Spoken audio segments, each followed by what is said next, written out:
1444, Byzantium Rises Again Introduction.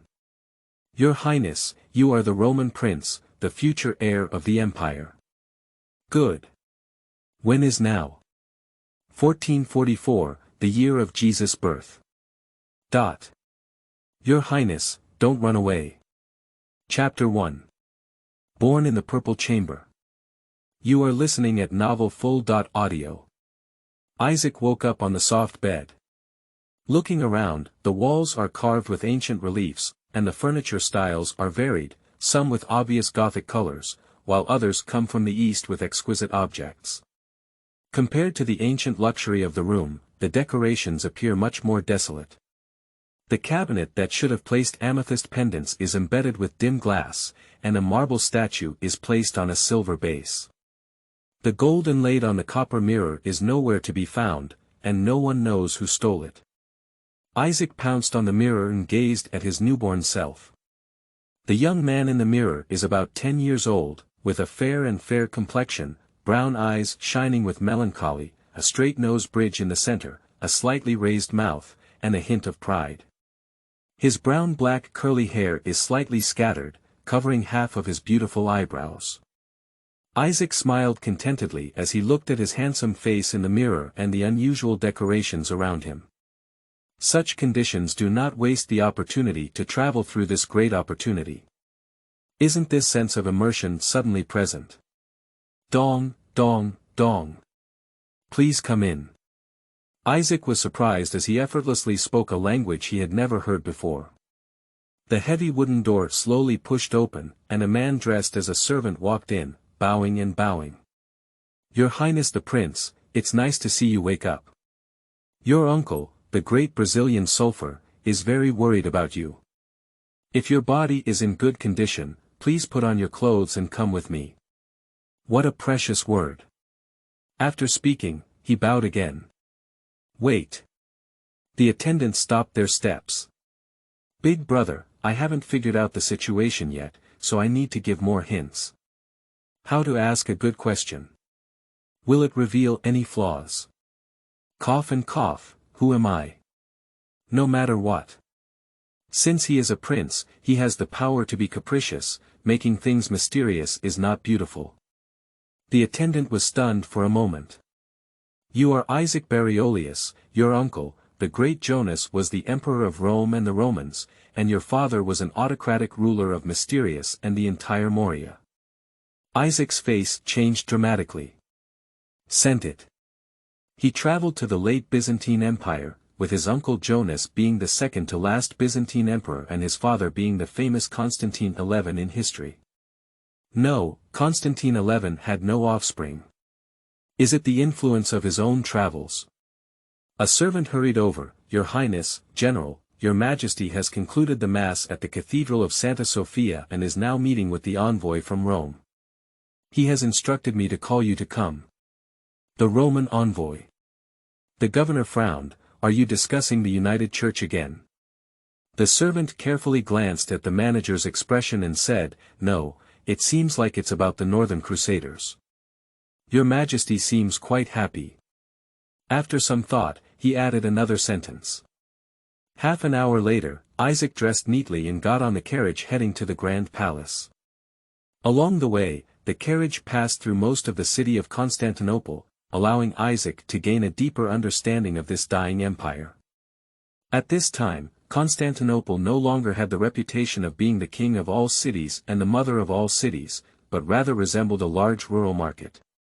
On the outskirts of the city, more than a dozen villages are lined up along the city wall. As they pass by one of them, the simple-dressed farmers kneel down in fear and bow to the carriage with family decorations, reciting words.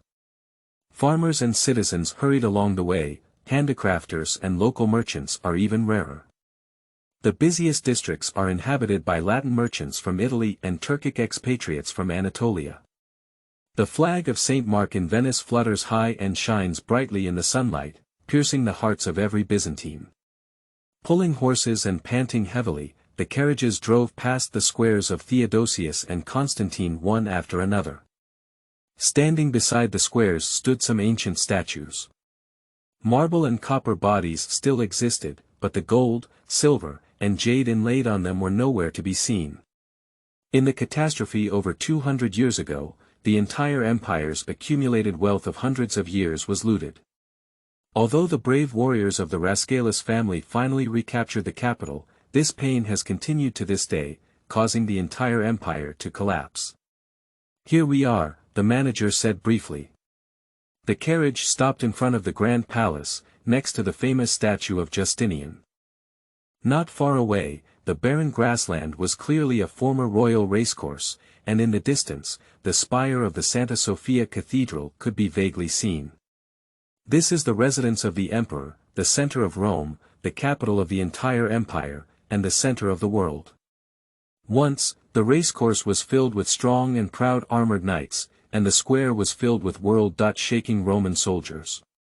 Once, Egypt's food, porcelain from the distant east, amber from the Baltic Sea, precious wood along the Black Sea coast, and slaves from North Africa gathered here.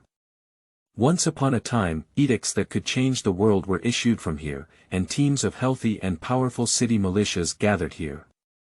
The leaders of each military district gathered well-trained cavalry and archers, and the emperor would wear a purple robe and ride a fine horse in a purple coat, with the Roman eagle emblem shining brightly on his armor. The patriarch and monks of Santa Sofia Cathedral pray for the victory of the empire, wealthy merchants donate food, weapons, and slaves, and citizens shout 10,000 victories, and throw wreaths at the army passing through the streets. The victorious army will throw the captured flags and treasures towards the statue of Justinian, which is adorned with more and more gold. Now, the Grand Palace is in a semi-abandoned state, and the emperor does not have as many guests to entertain or as many gold coins to maintain the large palace complex.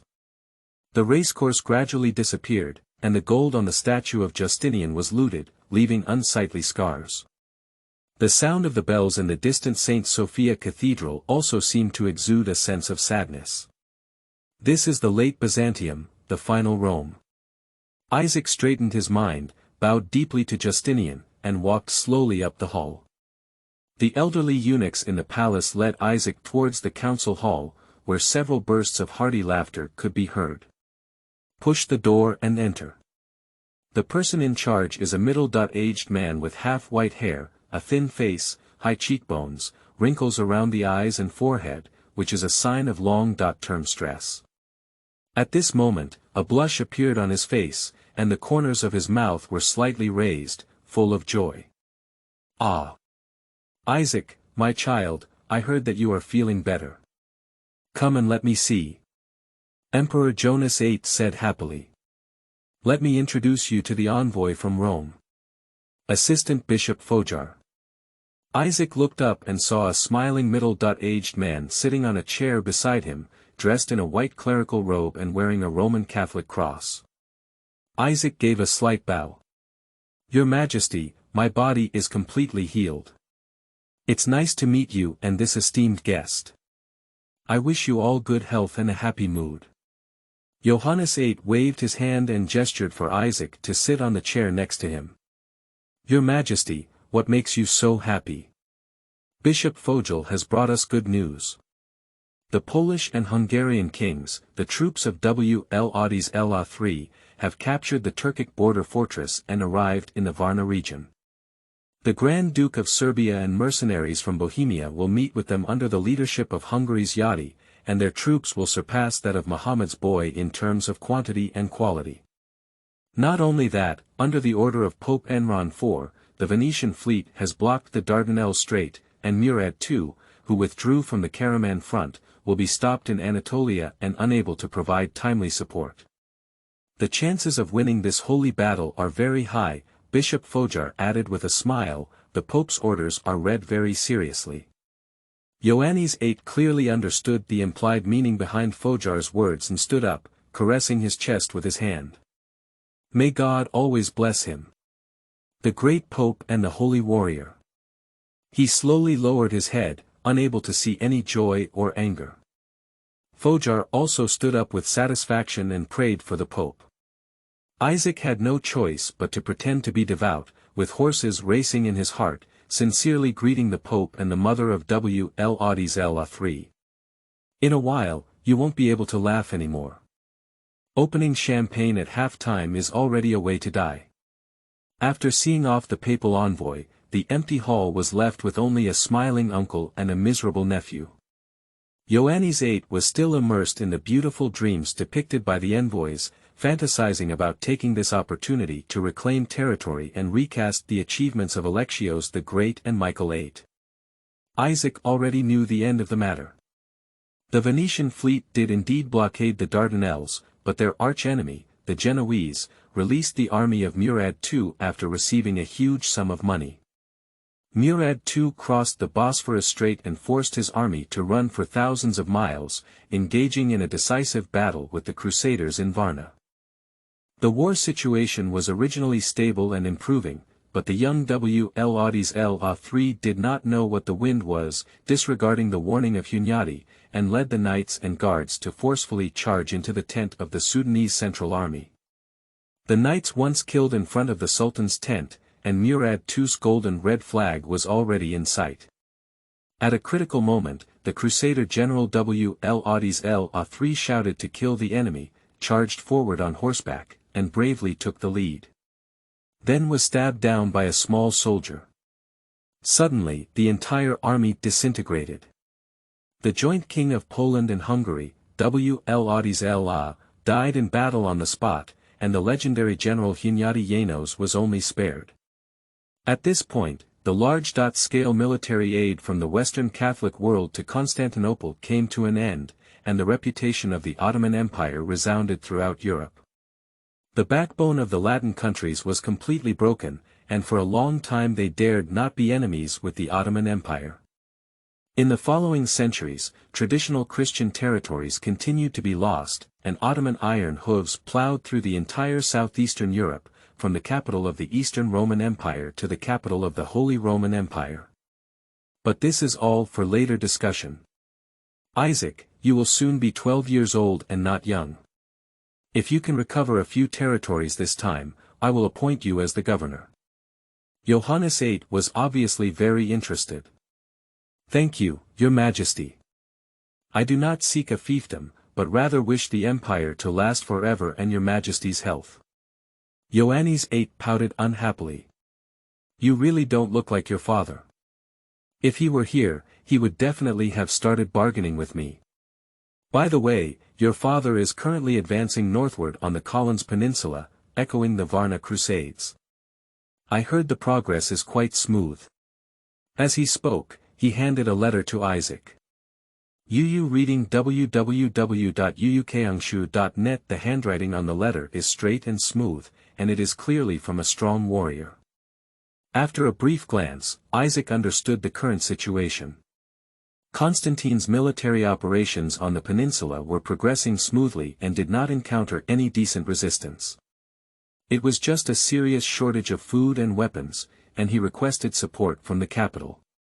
In addition, Constantine expressed his wishes for the health of his brother and mother, and expressed his longing for Isaac, whom he had not seen for a long time. Your Majesty, Isaac lifted his head. Let me handle the transportation of military supplies this time, and I also want to contribute to the war of the empire. Ioannis was obviously surprised and carefully examined his nephew. You're only 12 years old, and your father is still riding horses on me at this age. But Muhammad next door became the Sultan at the age of 12. Isaac looked up at his uncle's gray-brown eyes. At night, Isaac sat at the table, contemplating the news he had received today. Crossing has become a foregone conclusion, but it seems like a dead end. The failure of Varna is inevitable. By now, Murad II may have crossed the strait. Constantinople is like a mess at this moment. How happy it is now, and how panicked it is when the news of the complete defeat of the Crusaders comes. Uncle agreed to his request, and he was able to leave the capital and head to the vast world. No, we must do something to save Byzantium and our own destiny. Thinking of this, Isaac wrote a few lines of words on the paper with a brush and handed them over to the attendants outside. Andrei, you will immediately send someone to inquire about the situation of these people, and when you come back, go directly to the south to find me. André, the attendant-in-chief, remained silent as in the morning, taking the note and nodding. Chapter 2. Buying a ship. You are listening at novelfull.audio. The first ray of sunshine in the morning awakened the entire city, and the ringing of several church bells marked the city's awakening. The streets gradually filled with citizens rushing to the morning market and farmers from affiliated villages. The chimney of the blacksmith shop emitted the first black smoke, and the tinkling sound of iron could be heard far away. Merchants and customers were bargaining, arguing incessantly, and sometimes could hear loud curses.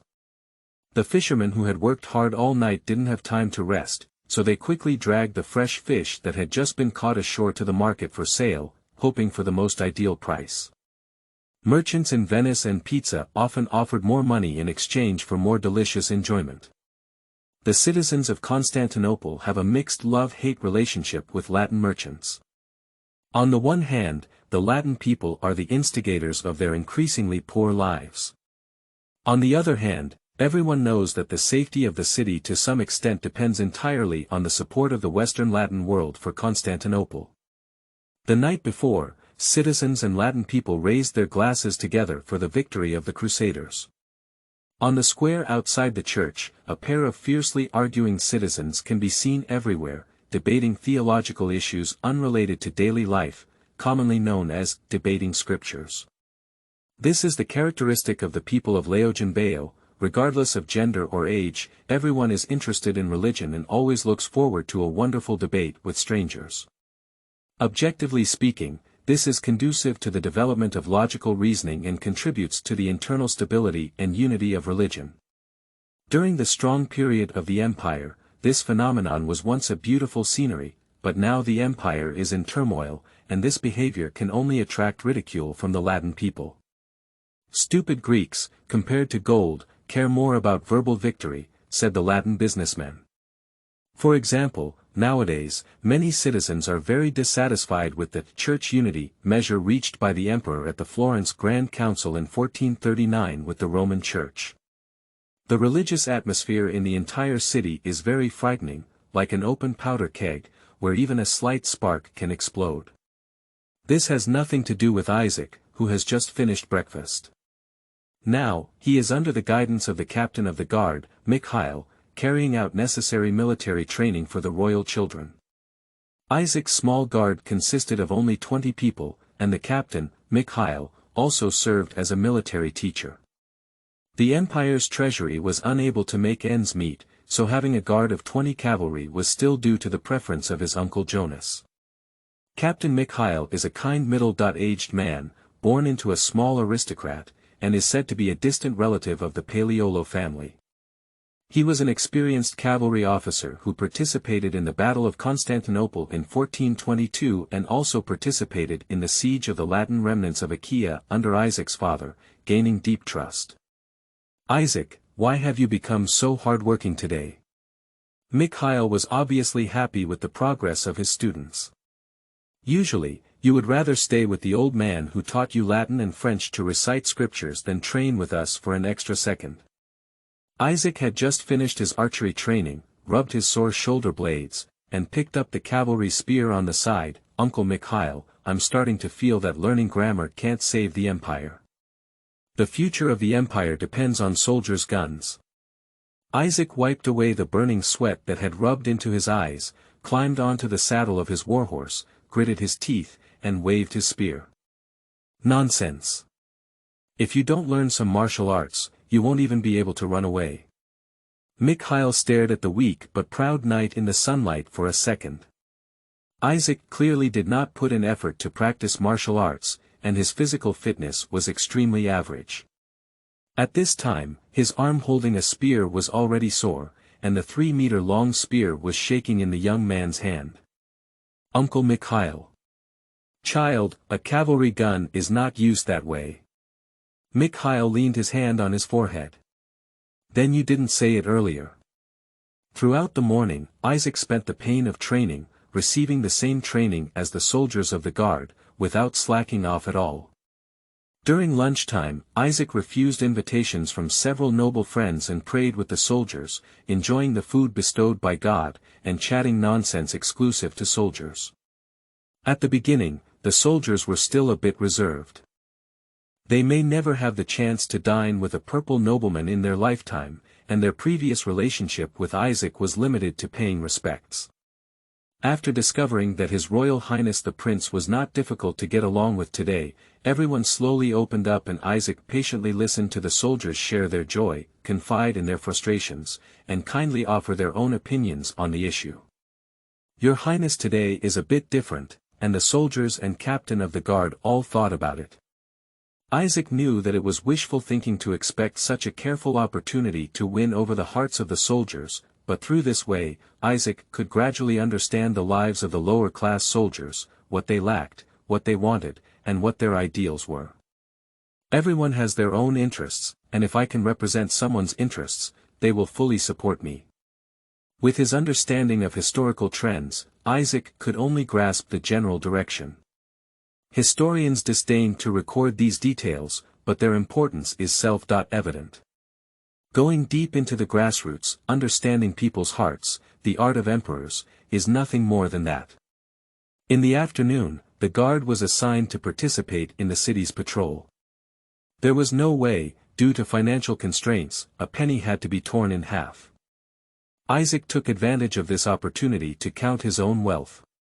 As a prince, Isaac naturally had an annuity. The big head was taken to pay the wages of the guards, and there was not much left.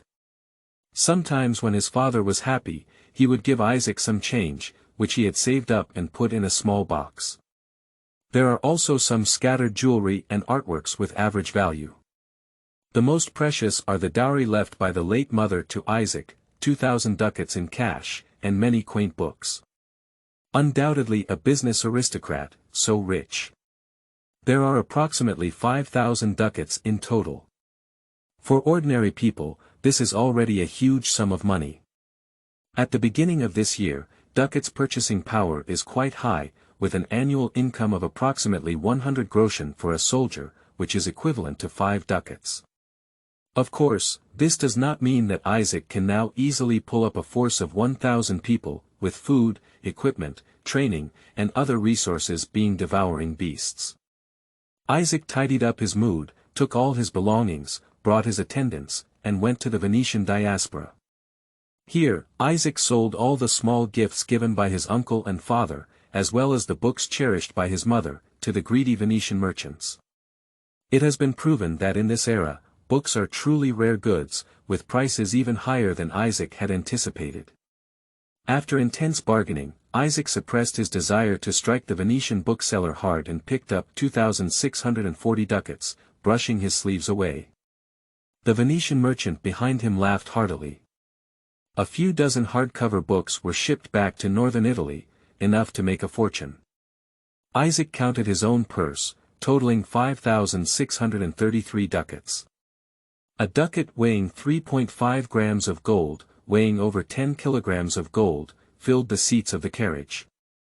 Next, Isaac found the municipal official of the diaspora district, His Excellency Melotto, the plenipotentiary representative of the Venetian Republic in Gutenberg. After the announcement, Isaac appeared in the reception hall of the municipal officials shortly after. When Melotto learned that a prince from Pareto came to visit, he was somewhat puzzled. "Is there anything I can do to help you, Your Highness?" His tone was polite and stiff, filled with a sense of pride directed by E.G. The room of the municipal official is noble and elegant, and the porcelain next to the table appears to come from the distant east. The murals on the side walls are obviously from everyone's hands. On the wall opposite the door, a map of the surrounding Aegean Sea is carved on it, and the colonies of Venice are marked with gold. Crete, Negroponte, Corfu Island, as well as important ports in the Achaea and Corinth regions. Continuously, like an ugly scar carved on the face of the empire. Melotto himself is a burly middle-aged man who looks well maintained. Gorgeous clothing and precious accessories all showcase the owner's wealthy family background. The municipal official held a gold-plated cane in his hand, with a dazzling ruby embedded at the top, on which the emblem of Saint Mark was carved. Do these gold come from the standing statue of Justinian? Has this gem ever been a treasure of Byzantine emperors? Nay. Isaac quickly stepped forward and put on a humble appearance. Your Excellency, may God bless you. I apologize for bothering you so much for coming so recklessly. As your most loyal friend and descendant, I have brought you a gift. Isaac untied the sword from his waist and presented it upwards. This sword is my mother's collection, originally from a Crusader knight who fought in Jerusalem and once drank the blood of pagans. My mother's ancestors bought it and passed it on to me. Isaac drew out his sword, and the blade resounded with a strong cold light that seemed to lower the temperature of the entire room. The sword was covered in dense scars, and under the afternoon sunlight, a dark red color appeared. Melotto took the sword and examined it carefully. How could I accept such a precious treasure? Nevertheless, his furry hands kept rubbing against the blade. There is a saying in Turkey that, the bravest warrior enjoys the sharpest machete. Such a sharp weapon can play its due role only when it is in your hands. Melotto gave Isaac a deep glance, as if trying to find a basis for his lie. Isaac calmly welcomed his scrutinizing gaze. Pick it up quickly. Pick it up quickly. Melotto smiled and put down his sword. Tell me, what can I do for you? Your Majesty has sent me to transport grain, but we do not have any warships to escort merchant ships. I would like to purchase a large oared sailboat and its accompanying slaves and sailors from you. Melotto smiled again. Is this what the Emperor means, or is it what you mean? Your Majesty manages countless things every day. Isaac hardened his scalp. Do you know that the Republic's regulations prohibit the unauthorized sale of warships to other countries? Isaac nodded. You reading www.uukangshu.net, so, do you want to bypass Venice and Constantinople and personally order a fully equipped warship from me, equipped with sailors and slaves? Isaac nodded again. The atmosphere suddenly came to a standstill, and Melotto caressed his sword body without saying a word for a long time. Sure, Melotto said slowly. Isaac breathed a sigh of relief. Don't rush to be happy. I can sell you a warship like this, but it's not an official product of Venice, but from my family's private shipyard on the island of Crete. I can trust the character of a municipal official. Isaac quickly said. 5,000 ducats. You. A little later, Isaac refused Melotto's invitation to dinner and walked onto the streets of Constantinople. Cold sweat half wet his collar. Isaac finally breathed a sigh of relief. In fact, purchasing warships from the Venetian private shipyard was the main purpose, and selling private ships was one of the ways many commercial nobles made money. Give enough money, they can even sell the latest warships to the Ottomans. However, this kind of thing cannot be directly stated, which is why there is a sword used to make friends. As for the divine sword, it was indeed a collection of Isaac's mother, but the stories were all fabricated. Isaac, based on his understanding of the city officials, made it up specifically to make him happy. And 5,000 ducats, which happens to be the approximate price of private ships, Melotto still makes a big profit. Anyway, the first step was successful. Isaac sat in the carriage, facing the sea breeze. In the distant sea, fishermen took advantage of the tide and set out to fish. The sun slowly set where they left. Tomorrow morning, they will return with a full load. Chapter 3. Departure. You are listening at novelfull.audio. In the following days, Isaac repeated his previous life, training hard with the guards in the morning, having lunch together, and arranging freely in the afternoon. Venetian municipal official Melotto did not cause trouble for Isaac, and the large or-sail battleship, St. Nicholas, purchased arrived at the port of Constantinople at dawn on the third day. Captain Fidel of the St. Nicholas pays his respects to you, Your Highness. The crew of the St. Nicholas met with their new employer under the leadership of Captain Fidel. Melotto paid half a year's salary in advance, and the ship also included enough food to eat for 2 months. Slaves are also mostly fully staffed and well-trained. The overall condition of this ship is satisfactory. This is the Merchant of Venice, greedy and efficient. If it were their archenemy Genoa, they would bring the fleet to your face, point cannons at your nose, and ask you if you want to buy the broken ship they eliminated. Isaac regularly encouraged the sailors and divided out 5 ducats to invite them to drink for the emperor's health. Then, he allocated 100 ducats to the captain and asked him to recruit sailors and slaves, and purchase more supplies. There is still plenty of space on the ship, so it is not a problem to accommodate 500 slaves. During times of war, slaves used for rowing were strategic supplies. If there were more slaves, there was no need to pity their lives too much, so they could run at higher speeds. More than 100 ducats were enough to purchase these supplies, and the remaining portion was used as a gift for Isaac to meet the captain and his lieutenants. We cannot be stingy with these rebellious sailors, we must always ensure that they do not bind Isaac and surrender for the Ottoman gold. If someone bids to buy my head, please remember, I'll double it. Only in this way can Isaac's life be guaranteed and the great cause of reviving Rome proceed smoothly. However, currently Isaac only has a few hundred ducats left on hand. Looking at the rapidly shrinking wealth, Isaac also wanted to cry without tears. In the evening, Isaac paid his respects to his uncle Johannes VIII again. At this time, he was still immersed in joy and enjoyed his dinner with both the host and the guests. Isaac took the opportunity to make a request to his uncle, requesting that his guard be increased to 100 men, with 20 cavalry remaining stationary and 80 infantry and archers expanding. Isaac had ample reason. He was going to the south to participate in the Battle of Corinth. At this time, the Byzantine Empire had completely lost its high-quality military resources, and the military district and guard systems were completely destroyed. The city defense of Constantinople is usually maintained by less than 3,000 people, and some walls even rely on village militia and church guards. 100 people, big or small, but not small either. Uncle hesitated for a moment, but still agreed. However, he only promised to be responsible for recruiting soldiers, and the cost would need to be borne by Isaac himself. Isaac gritted his teeth and took out 300 ducats. Please help find more strong young men, Your Majesty. We need to cross the sea for combat, and malnourished militia and inexperienced citizens are of no use. Definitely, Ioannis promised. In the following days, the troops recruited by Ioannis arrived one after another, and the guards no longer took on patrols and guarding the city. It has to be said that Ioannis still gives a lot of face. Many of the newly recruited 60 infantry are from lower noble backgrounds, equipped with chain armor and helmets. In addition to the necessary spear, they are also equipped with a round shield and a long sword, and have a strong physique.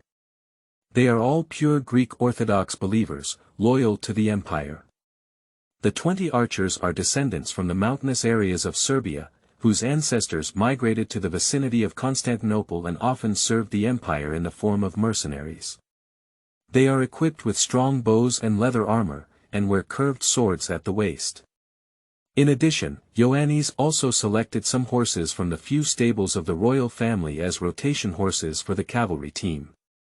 Uncle still dotes on Isaac, and the equipment cost of these soldiers alone is more than 300 ducats. After the team gathered, they hurriedly dragged them to the sea for training, trying to adapt to the turbulence of the waves as soon as possible. Isaac also trained with him. The Aegean Sea and the Marmara Sea do not have strong waves, and the entire Mediterranean system is known for its calmness and high salinity. Most of the time, the sea surface is like a shimmering pond. But the arduous journey at sea still made soldiers who had never been on a ship before vomit and diarrhea, and Isaac was no exception. After spitting out all the morning and noon food, Isaac deeply regretted it. On the deck, skilled sailors were pointing and occasionally burst into laughter. The soldiers were very dissatisfied with His Highness the Prince's actions, but when they saw the 12-year-old prince vomiting and diarrhea with them, the curses that rushed to their mouths were swallowed back. When standing on the land again, everyone's souls seemed to be cheering. My soldiers, tonight's wine is on my head. May your majesty always be healthy. Isaac took out 5 shining ducats and asked Captain Mikhail to prepare the banquet. These young men have heard that the sailors have drunk His Highness's fine wine, and they must have some expectations in their hearts. A bowl of water should be level and not biased. Isaac looked at the cheering soldiers and wiped the sweat off his faces. Everything is ready, and the next step is to wait for news from the grain transport fleet. 2 days later, on November 11, 1444, Highness VIII and the Latin merchants reached an agreement that Venice agreed to lease 2 merchant ships to transport military supplies and equipment. So Isaac's small team, including 100 members of the prince's guard led by Mikhail, attendants led by Andrei, and the battleship St. Nicholas, including 93 sailors and 433 slaves, led by Field, all gathered to prepare for the escort mission. In the evening, the sailors carried boxes of food, barrels of fresh water, and necessary weapons such as arrows and gunpowder onto the deck. The soldiers orderly boarded the ship's hold and waved goodbye to the crowd on the shore. Under the reprimand of the supervisor, the slaves inspected the magazine of the naval gun, maintained the sails and cables. The other 2 merchant ships carrying grain, the Independence made in Pisa and the Harrier made in Venice, are ready for final inspection by the captain and first mate. Isaac was the last to board the deck of the St. Nicholas, looking towards the city. The port they are located in is the port of Prussian in the Golden Horn, with the Genoese Galata colony to the north and the ancient Acropolis faintly visible to the east. On the shore, some citizens who voluntarily bid farewell to the fleet gathered, cheering, "Long live the Emperor," and praying for victory. "Your Highness, everything is ready." Captain Fidel walked over and whispered. Isaac cast a deep glance at Constantinople, which was sinking into the darkness, and turned his head. Set sail. At the request of Emperor Highness VIII, the UU reading book www.uukangshu.net fleet will depart from the Golden Horn and circle around Constantinople, allowing more citizens to see the purple double-headed eagle flag hanging at the bow of the ship, inspiring national pride. The fleet slowly advanced, bypassing the Acropolis and passing through the Cathedral of Santa Sofia and the Grand Palace.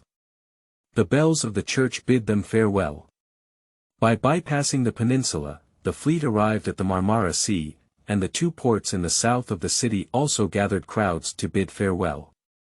Everyone has been suppressed for too long, the Byzantine Empire has not achieved military victory for a long time.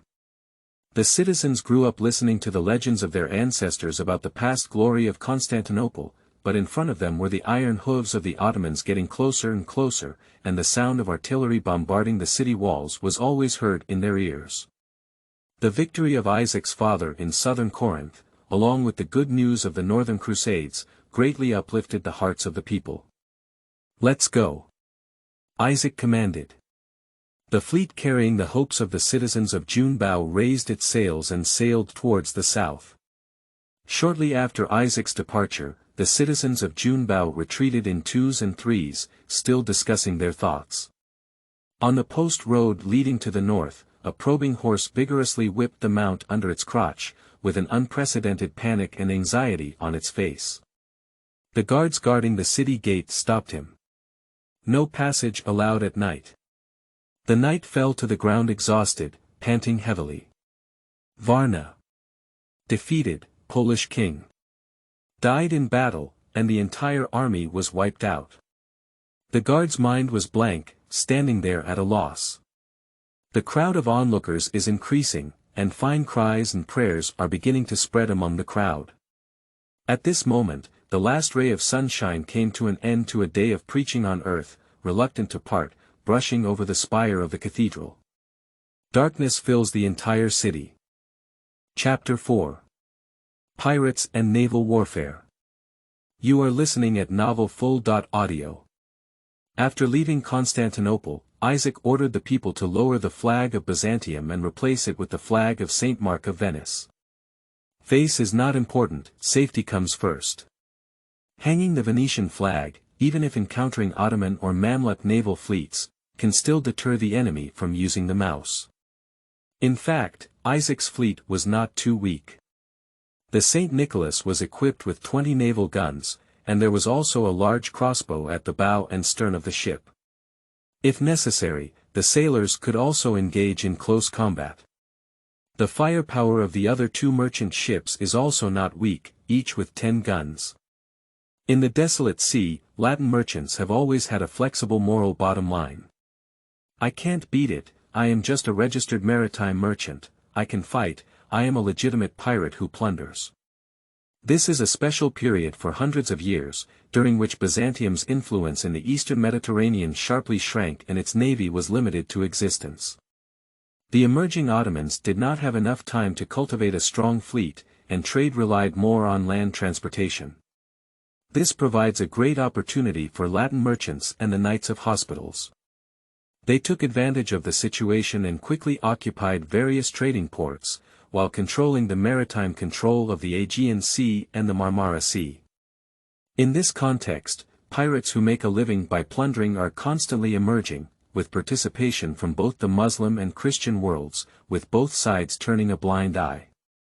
At this point, flying the flag of Venice can avoid the vast majority of pirates, including the Hospital Knights. Choosing to sail at night is also to avoid encountering the Ottoman main fleet.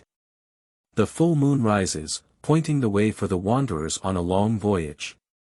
Isaac fell into a deep sleep amidst the turbulence, having nothing to do overnight. In the early morning, Isaac was awakened by the noisy voices of the people.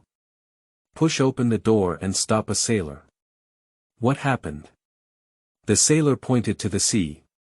4 warships flying the Ottoman Navy's starry moon flag appeared at sea level in the distance. Isaac rushed into the captain's cabin, and Captain Fidel and Commander Mikhail had already arrived. Your Highness, 4 Ottoman battleships with oars and sails have been discovered on the port side. I see, Captain Fidel, what are you planning to do? Your Highness, Venice and the Ottomans had an agreement that they would not attack each other under normal circumstances. However, the Venetian navy's blockade of the Dardanelles Strait before was equivalent to unilaterally tearing up the agreement. It is difficult to say how they will treat us. Their oars and sailboats are very outdated. If we can take the lead, combined with the guards you bring, we may not be able to repel them. Isaac thought for a while and decided to observe first. Your Highness, they have signaled us to stop the ship for inspection. The sailor on the lookout shouted down. 4 oared sailboats were arranged horizontally in a semi-enclosed manner. Isaac carefully examined the other party's sailboat and found it to be relatively backward, unable to compare with the St. Nicholas. The sail did not lower and the oars did not move. This indicates that the opponent has not entered a combat state, at least for now there is no hostility. Isaac made a decision. Let's prepare 2 merchant ships for battle. Let's pretend to undergo inspection first to let them relax their vigilance. Tell the Venetians to wait for our gunfire. The St. Nicholas signaled, and soon a small boat rowed in from the Ottoman fleet. On the boat, Captain Halsch cautiously looked at the opposing fleet.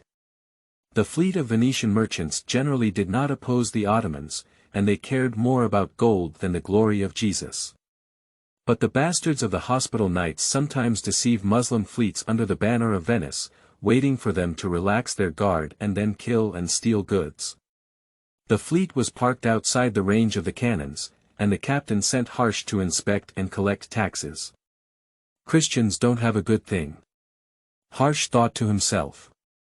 Aslan, why the hell are you rowing so fast? Halsh noticed the distance between himself and the large ship approaching at lightning speed, and scolded. Sir. The sailor's voice was tinged with tears. The Christian ship is sailing towards us at full speed. Swish, a dark object flew through the air and hit the small boat directly. Jump off the boat. Harsh roared. Touch, the sailor who had just spoken couldn't dodge and had his head cut off by a flying shell. The shell did not weaken and pierced through the small boat. Harsh was lucky enough to jump into the sea early and watch his teammates splashing in the seawater. Subsequently, several shells fell into the nearby water, causing large waves. The strong shock wave knocked out the poor captain, who was swaying and drifting on the water. Before losing consciousness, he vaguely saw that the original Venetian flag on the St. Nicholas had been lowered at an unknown time. A long unseen purple two-headed eagle is chopping through the waves. At this point, the St. Nicholas had entered level 1 combat readiness, and the rowing slaves were working hard under the whip of the supervisor. The small boat has been destroyed, the port side naval gun is ready, the enemy's starboard ship is undergoing a test fire, one shot, let go. The port side guns roared, and a row of solid lead bullets drew perfect parabolas in the air. Unfortunately, the Ottoman fleet was at the edge of range and the shells were not strong enough to fall into the sea. Accelerate, accelerate. The captain roared angrily. At this moment, all three of our warships were running at their maximum speed, and they had to quickly approach the enemy ships and gain an advantage before the Ottoman fleet reacted. The Ottoman fleet had already taken a favorable position when arranged horizontally. But Ottoman warships were too outdated, and the number of naval guns was far from sufficient. This gave Isaac an opportunity. The St. Nicholas advanced at full speed, marking a large Z on the sea surface. Close, close. The Ottomans finally had some movement.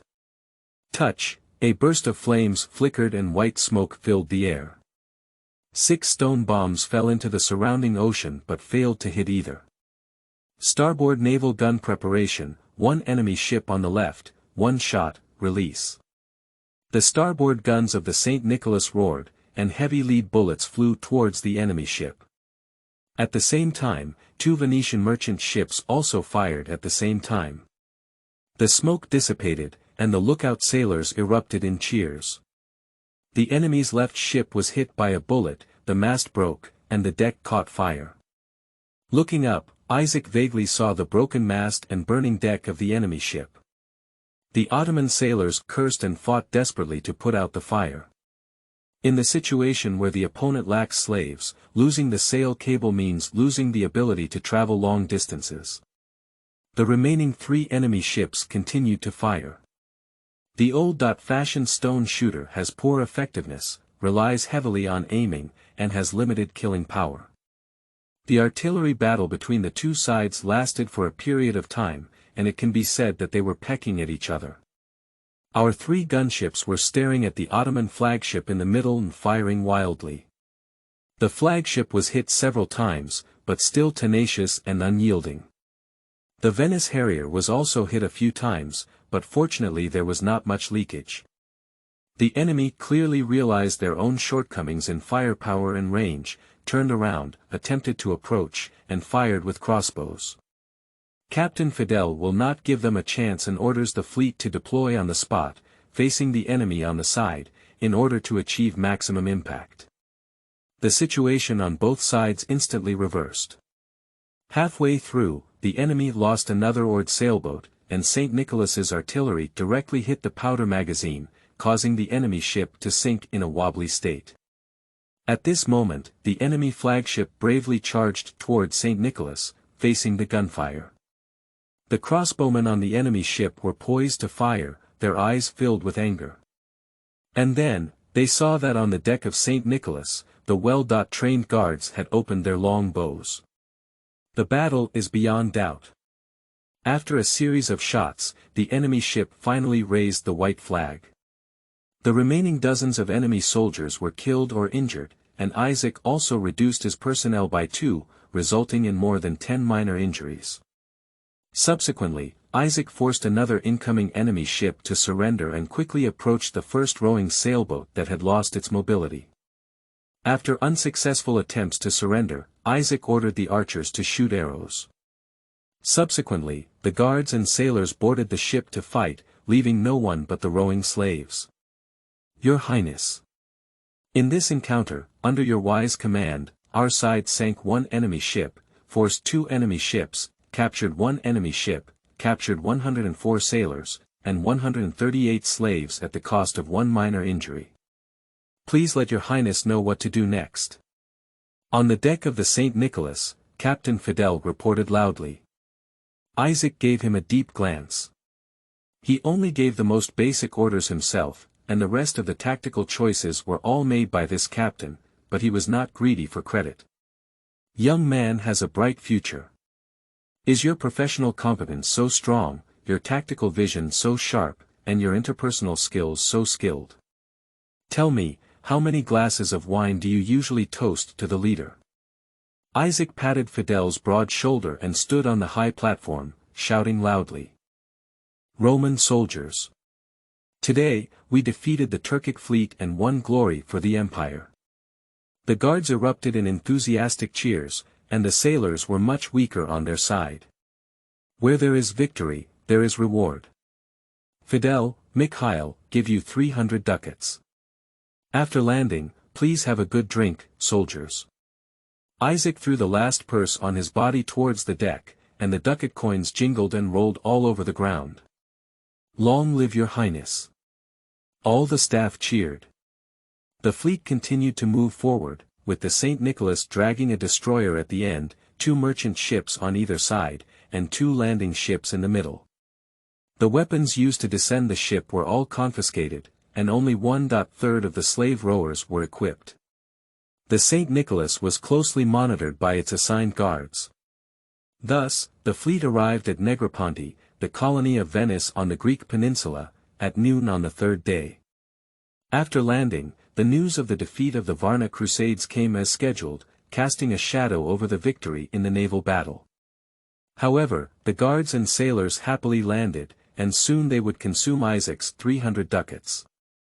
Isaac took this opportunity to meet the captain of the Ottoman flagship and also the captain of the small fleet. What he didn't expect was that Captain Kerman was a Greek and an Orthodox. After some communication, Isaac learned about the legendary background of Kelman. Kerman was originally a member of the imperial fleet stationed in Thessalonica and had also studied astronomy at the University of Constantinople. After Thessalonica was abandoned by the empire, the remaining fleets were successively taken over by Venice and the Ottomans. Kerman was appreciated by an Ottoman Bai and became a captain of his private fleet. Normally, Kerman's task was to impersonate the official Ottoman fleet, intercept passing merchant ships in the North Aegean Sea, and collect certain benefits. Merchants passing by usually do not resist, at most they can complain a few words. Until he met Isaac, who played cards out of common sense. You are Orthodox, and the Ottomans did not discriminate against you. No, Coleman lowered his head. They suggested that I convert to Allah, but after I refused, I did not cause any trouble. Thessalonians also had many Orthodox believers, and of course, there were also many traitors who converted. Isaac remained somewhat silent, which is true. The Ottoman attitude towards religion was quite open-minded, and many Europeans who believed in Eastern Orthodoxy and Catholicism were serving the Sultan and various levels of Bey. Greeks who converted to Islam were even more valued. Currently, Zagan Pasha, the favorite advisor of Muhammad II, was a former Christian. The Ottoman leaders arrogantly claimed to be the Sultan of the Romans, for a reason.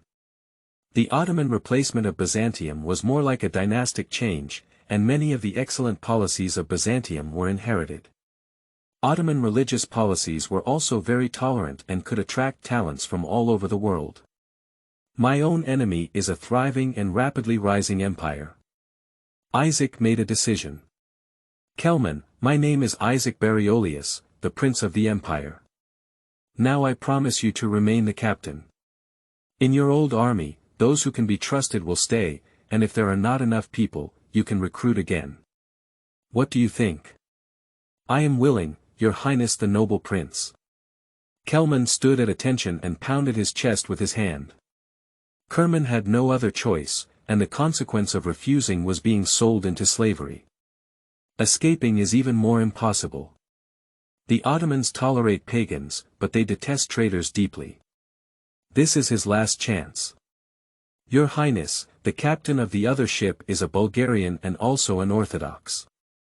I can persuade him to surrender to the empire. Isaac nodded with satisfaction. The young man is very righteous. In the evening, Isaac invited Mikhail, Fidel, Kerman, and a Bulgarian captain named Norwich to have dinner together. During this period, Isaac announced his plan for the future. Among the 3 captured warships, the propeller sail warships that lost power were sold directly, while the other 2 joined Isaac's private fleet after upgrading and replacement. Among the captured sailors, all Orthodox Greeks and Bulgarians were retained, while the Ottomans were demoted to slaves. The number of guards has been increased to 140, and new recruits are recruited locally from Negroponte and must be Greek Orthodox. Fidel served as the captain of the ship and also served as the captain of the flagship St. Nicholas. Kerman served as the captain of the battleship Northumbria. Norwich served as the captain of the battleship Manuel with oars and sails. The secondary officers of each ship undergo a rotation, and the first mate of the Northumbria and Manuel are both served by the former officers of the St. Nicholas. The seized goods and excess slaves were sold together to obtain funds to purchase artillery for 2 new warships. After the dinner party, both the guests and the hosts were overjoyed. Isaac looked at the several warships parked on the shore, and his heart was suddenly filled with a sense of pride. He became the owner of 3 warships in half a month.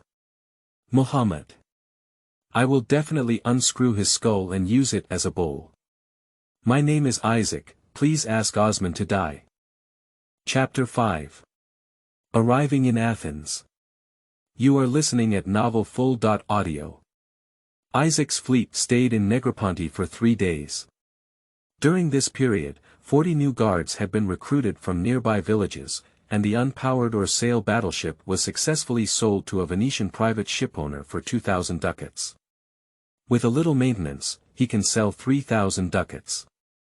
The Ottoman sailors who were demoted to slavery were sold to local nobles, who would work in the fields until death or be sold to new places. There are no ready-made naval artillery in the area, so the purchase of artillery can only be discussed later. 3 warships recruited crew, repaired damage, purchased supplies, and spent Isaac 500 ducats. At present, Isaac still has over 2,000 ducats. 3 days later in the morning, the fleet set off. Negroponte is very close to the city of Athens, and by noon, the Acropolis of Athens is already in sight. The fleet raised the banner of Byzantium, and soon a small boat came to pick it up. Isaac walked onto the deck, and the harbor was getting closer and closer. The crowd on the shore cheered, clearly aware of the arrival of supplies. The leader is dressed in a purple coat, with a long sword on his waist, eyebrows and starry eyes, and a burly figure. Constantine Bariolius, the future empire Basileus, was the last emperor of Rome. The ship has docked. Isaac was the first to jump off the ship and strode towards his father, whom he had not seen in a long time. Salute you, Lord Mistras and the tyrant of Moria. On behalf of His Majesty, we were ordered to escort provisions, weapons, and gunpowder to assist in the battle. During the voyage, our ship encountered the Ottoman squadron, sinking 1 and making 2 forced landings. These are the seized Ottoman flags. Isaac took the Ottoman flag from his attendants and threw it at his feet. Everyone shouted loudly, and Constantine's resolute face also showed a pleased smile. Look, this is the Prince of Palaiolus. This is the fleet of the Roman Empire. 5 ships were lined up in a row, with their black guns facing the crowd on the shore. The crowd erupted in stronger cheers, while others unconsciously shrank their heads. Those who have made meritorious contributions will be rewarded. Today's grand banquet is for all the soldiers. Constantine ordered. At the banquet, Isaac stayed for a while before getting up and leaving for the military camp in Constantine. Father has been waiting for a long time. At this moment, Isaac had the opportunity to take a closer look at this legendary last emperor. Constantine and his brother Highness looked very similar, but more lively and full of vitality. Handsome and unrestrained, resolute and decisive. His big black eyes were bright and lively, with a stiff stubble covering his chin. His skin was a healthy bronze color, which contrasted sharply with the paleness of other members of the Palaiolo. At this time, Constantine was full of energy and spent many years managing the fiefdoms of Morea and Corinth. Eventually, he assembled a force of up to 5,000 people, echoing the Varna Crusades in the north. He successively captured Lepanto, Athens, and other places, causing the Medici family of the Athenian duchy to bow down and submit, with their troops reaching the Thebes region. This was the largest military operation of the late Byzantine period, aimed at breaking through a road from the Peloponnese Peninsula to Constantinople during the Ottoman internal and external difficulties, and changing the awkward situation of the capital hanging overseas. The military operation progressed smoothly and once reached the area of Thessalonica. If the Varna Crusades were to win or maintain a standoff, Constantine could really succeed. But there is no such thing in history. The news of the complete defeat of the Crusaders had already reached Constantine's army. Some local nobles who had just surrendered began to be restless and held back against Constantine. The good news brought by his good son Isaac has deterred some of the wall grass. Some landlords and gentry who were originally hesitant to provide military supplies began to generously donate. Constantine looked at this 12-year-old son with satisfaction. Not bad, not bad. Take the initiative to leave the capital, sell your assets, and join the military. His eyebrows and eyes became sharper, his expression remained calm, and his every move was full of confidence. Is this still the son who used to be submissive and addicted to books? Perhaps it was the worsening situation of the empire that touched him. Constantine thought so. At present, the war situation is relatively clear. Your uncle Thomas is currently supervising the battle ahead, and Thebes is imminent. Constantine's finger crossed the military map, wandering from south to north in Thessalonica. Thessalonica was one of the main cities of the former empire, briefly recaptured by the empire during the Ottoman Empire. Later, the emperor found it difficult to raise troops to resist the Ottomans' aggressive attack and voluntarily sold it to the Venetians. It has been proven that the strategic disadvantage cannot be reversed by anyone. The Venetians were also unable to resist the Ottoman attack and completely handed over the city to the Ottomans in 1430. If this commercial center and military stronghold can be recaptured, the extremely unfavorable strategic situation of the Byzantine Empire will be partially improved, and the newly occupied areas will no longer be defenseless. Isaac, what do you think? Father, Thessalonians cannot fight. Isaac didn't even think, he just said. Oh. Why?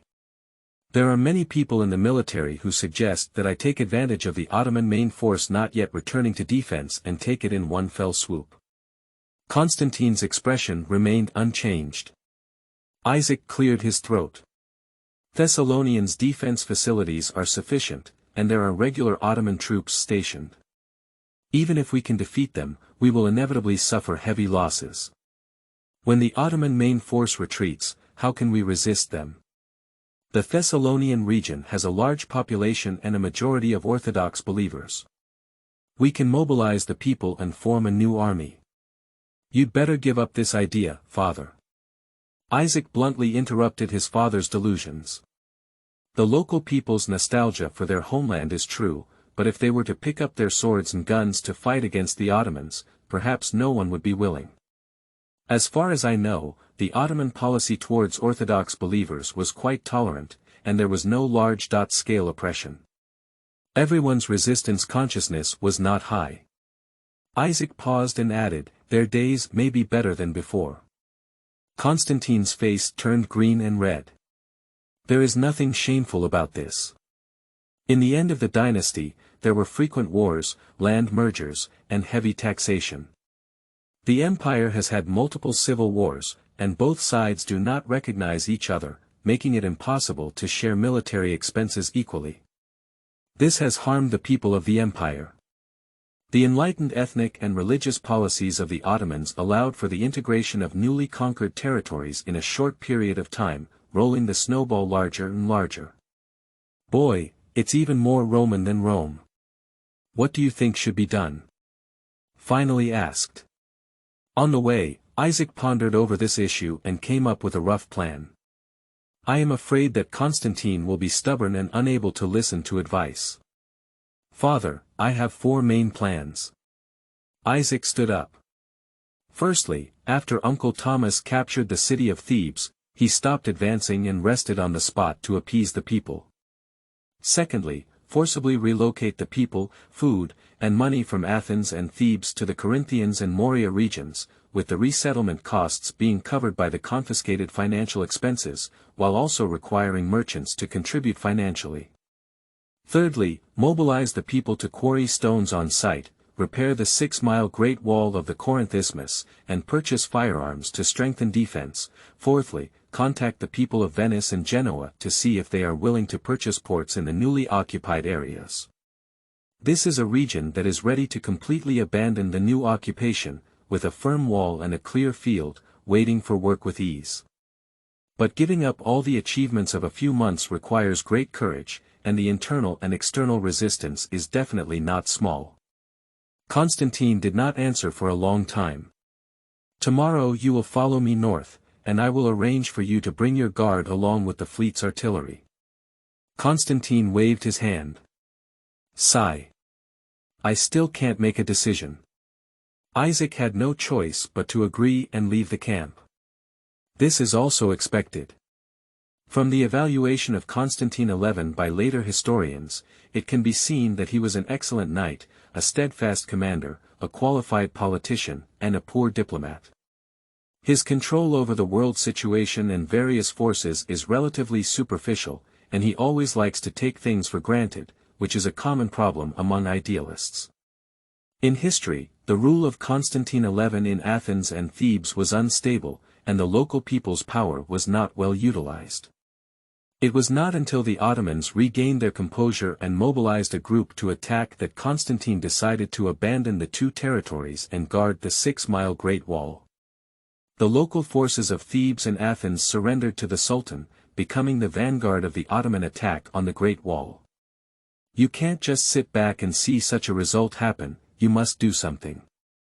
Isaac called Andrei to serve as the steward and drove the carriage to the slave market in Athens. The attitude of Christianity toward slaves has always been unclear, and the Church opposes the sale of fellow brothers as slaves. As for pagan slaves, there is no way to regulate them. At this time, there were many Muslim slaves in the market, of all ages and genders. Most of them were Ottoman civilians who had migrated in recent years, and there were also some captured soldiers. Isaac's goal is them. It is easy to distinguish between soldiers and civilians. The soldiers look disdainfully, as if mocking the foolishness of the pagans, believing that the Sultan would come to rescue them soon. The common people, on the other hand, are family-oriented, with dull eyes and panicked expressions. Slaves are a good labor force and will not be indiscriminately killed, but they are worried about being separated from their families. Young and strong male slaves are in high demand, and beautiful female slaves are in short supply.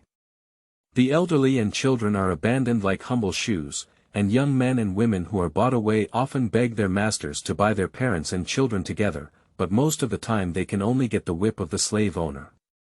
The tragedy of wives and children falling apart and families falling apart is happening everywhere.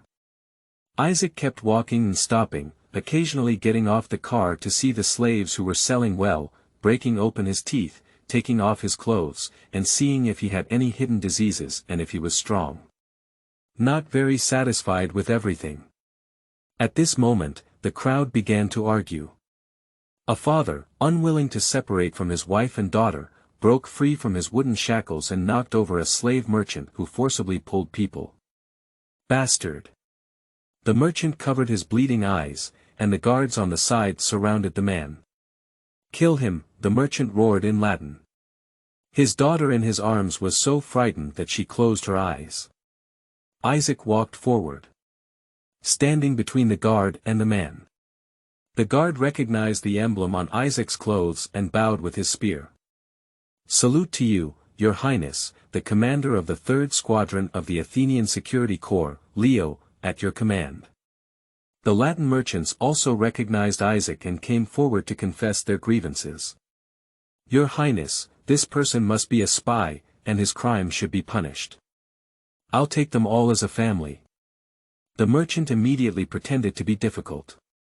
I'm afraid not, Your Highness. Both of those women are precious. Isaac turned his head, and the man held a damaged wooden shackle, protecting his wife and daughter behind him, posing as if they were caught in a fishing net. His wife and daughter have beautiful faces, and the merchant is likely to buy them as gifts to the wealthy. How much are they worth? The merchant's face lit up with joy, his eyes the size of mung beans squeezed together, and the corner of his bleeding eyes instantly healed. Your Highness wants it. It should have been given to him, but... how much? Whether it's expensive or not. The two women have a total of 100 ducats, so the man can give it to His Highness. Isaac threw out a money bag. His movements were unrestrained, and his heart was dripping with blood. The crowd dispersed, and Isaac brought the purchased family of 3 back to their residence, allowing them to take a shower, change clothes, and have a full meal. After packing up, Isaac received them. The man remained vigilant and stopped his wife and daughter behind him. When Isaac saw him, he was not angry at all. Hello, 100 ducats. Isaac spoke in a stiff Turkic language. The man was stunned for a moment, not understanding what it meant. What do you want to do, Capulet? If you use such insulting words to refer to me again, I will sell your wife to a brothel. The man immediately became honest. You used to be a soldier, right? Isaac savored the wine slowly and concluded. Sir, I am a deserter. As expected, the man had experience in military service and his appearance holding a wooden shackle was extremely standard, possibly from the Ottoman regular army. Why run away? Mr. Bai asked us to retreat, but we are not allowed to bring our family with us. Obviously, the family is the weakness of this deserter. UU reading www.uukangshu.net. Isaac made up his mind. I'm going to set you free. Isaac clapped his hands and the attendant beside him untied his wooden shackles. What do I need to do? The man was somewhat surprised. I'll give you 1,500 ducats. You recruit deserters and bandits scattered in the countryside, then raise the Ottoman flag, rob Christian villages and caravans, and drive them south. The man was taken aback and his gaze changed. Your wife and daughter will stay with me, they will convert to Eastern Orthodoxy, and there will be a place for your daughter in the church school in Athens. How can I ensure that what you said is true? You can refuse, I will keep you and send your wife and daughter to the beds of various nobles. The man's fierce eyes stared at Isaac, and Isaac casually looked back at him. Dad, the daughter stammered. The man's fierce gaze suddenly filled with desolation. Don't you worry about my payment escaping. You have already escaped once, Ottoman cannot accommodate you. I can't recruit a large army alone. I will arrange it. At the same time, General André returned to his residence with 50 slaves bought from the slave market. Some of them are runaway slaves, some are wanted criminals, and some have similar experiences with men. They will transform into bandits, driving the civilians around Athens south and preserving more vitality for the empire. What's your name? Ibrahim, Your Highness. The man knelt down on one knee, and his wife and daughter also knelt down together. Okay, Ibrahim, I wish you success. Isaac lifted his wine glass, and the wine was as red as blood. Chapter 6. Athens and Thebes. You are listening at novelfull.audio. The next morning, Isaac did not slack off and trained together with the guards and the army of Constantine. After having breakfast, the army marched north. The journey was smooth and there were no disturbances. At noon, Constantine arrived at his loyal city of Thebes. Constantine's good brother Thomas waited early at the city gate, and the defending guards saluted Constantine in unison. After 3 days of siege, the local defenders of Thebes surrendered to Thomas yesterday. They are all Romans, what kind of luck are they playing with? Isaac approached and bowed to Thomas. Long time no see, dear uncle, esteemed Archaean despot. Long time no see, little Isaac. Thomas has a loud voice. This is another Palaiolus, the younger brother of the current Eastern Roman Emperor and the maternal grandfather of the Russian Tsarist Empire in the future. His daughter, Princess Zoe, later married Moscow Grand Duke Ivan III, who was the mother of Vasily III and the grandmother of Ivan Rady. The legal system of the Third Roman Empire in Russia began here. However, Princess Zoe has not yet been born. This Byzantine prince, who has just turned 35 years old, is in his prime. He was also Constantine's closest brother and most loyal comrade in arms. Prior to this, Thomas had participated in multiple military operations by Constantine. In the future, I will also guard the 6-mile Great Wall with my foolish brother until the end. After chatting, the army marched into the city. The Greeks in the city of Thebes welcomed the return of the Palaeologan family to power with a complex mood. Since the Fourth Crusade robbed Constantinople in 1204, this place has mostly been under the rule of Latin colonizers. Until now, it has been over 200 years. Everyone knows they are Roman Orthodox believers, and they don't know what living in Rome looks like.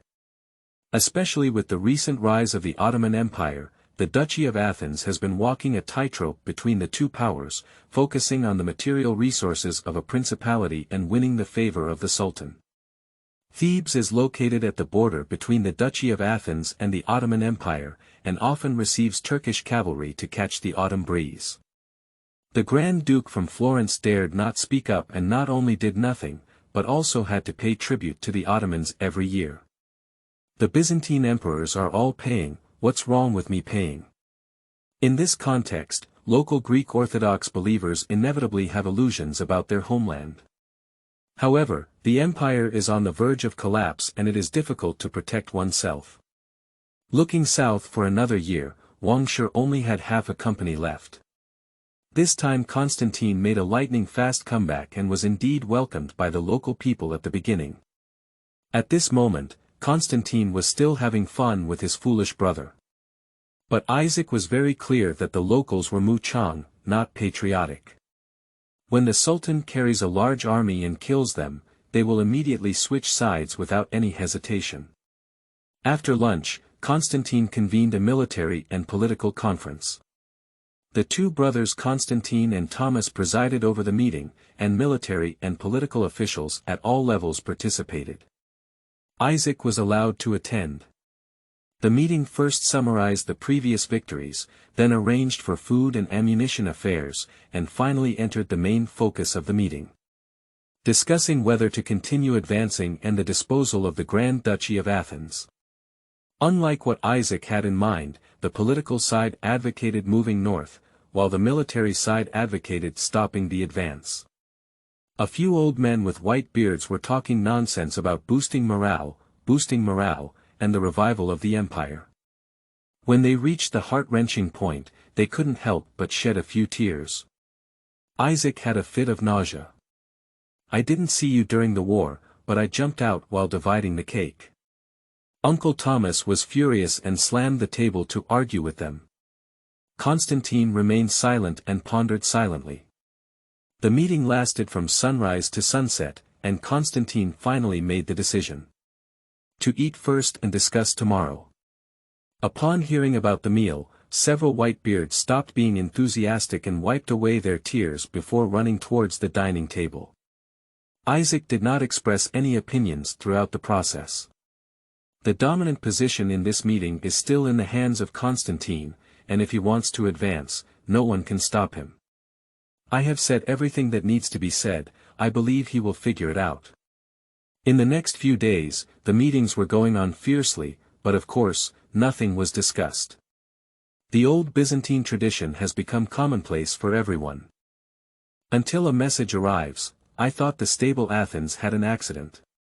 A group of Ottoman remnants robbed the horse ranch of a Latin merchant and obtained many fine horses. Subsequently, the remaining soldiers looted the convoy transporting military supplies and obtained a large number of weapons, including firearms. For several days in a row, nearby villages were constantly attacked, and the remaining soldiers did not intend to kill, but would loot all their money and food. The surrounding villagers are in a state of panic, with a large number of refugees heading south for refuge. At this time, General André, in the name of His Royal Highness the Prince, released a large amount of food to supply the refugees. Countless farmers who have lost their homes are grateful to Isaac. The security forces in Athens were unable to capture the stormy Ottoman cavalry and sought help from Constantine. The sheriff was also very confused as to why the remaining soldiers always knew the location of their horses and weapons clearly, and why they could always escape before the encirclement. Thinking of this, he would sincerely thank His Highness Isaac for his kindness and generosity. If it weren't for his disregard for his own wealth and the influx of refugees with nowhere to eat into the city of Athens, he might have been devoured alive. Damn Ottomans! After the news of the attack on Athens reached Thebes, Constantine finally stopped hesitating. This military operation has come to an end, and the following strategies. Isaac, tell me. Isaac, who was paddling in the corner, was suddenly spotted and felt a bit lost. Slowly stand up and look around. Ladies and gentlemen, I believe that whether or not we continue to advance, there are some things that must be completed urgently now. Firstly, pacify the refugees. We can request wealthy merchants to donate money and goods to provide relief to our compatriots, and go south to the Morea region in the form of land reclamation groups. Secondly, the placement of the Archduke of Athens.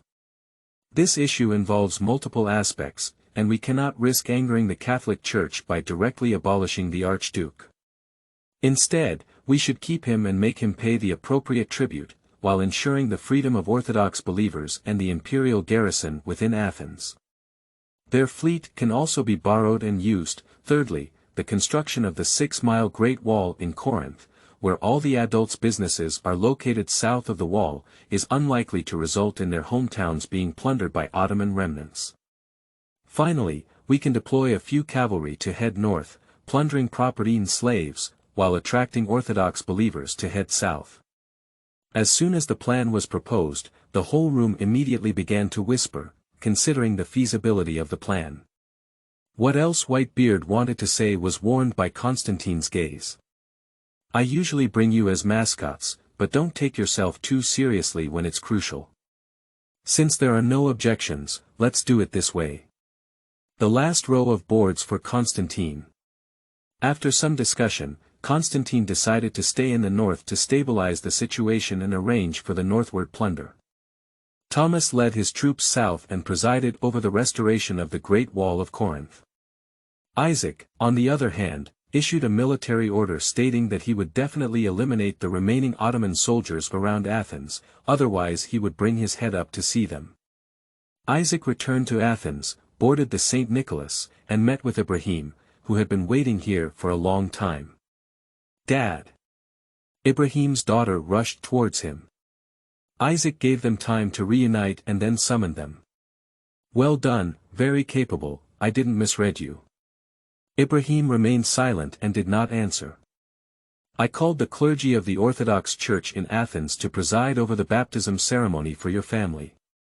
Your daughter is studying Greek at a church school, so don't worry. Ibrahim did not refute, his wife and daughter had already told him. My wife and daughter have freed themselves from a life of fear and anxiety, and are living a decent life, only missing their husband and father. The activities around Athens can come to an end. Take the team to the northwest of Epirus territory, continue the looting, and drive the people southeast. Horses, people. 3 days later, a group of Genoese merchants headed north, mainly selling horses and slaves. Ibrahim nodded and prepared to leave.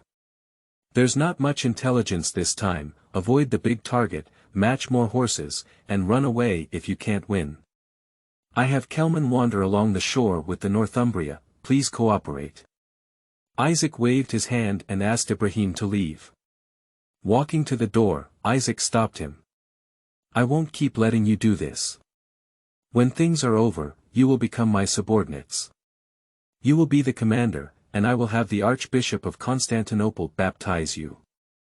Ibrahim turned his head and took a deep breath. Kneel down on one knee.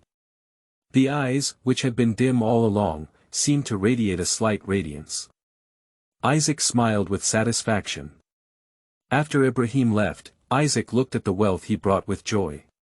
Reading www.uukangshu.net. Part of the loot was used to recruit remaining soldiers, while the rest was used to maintain the troops.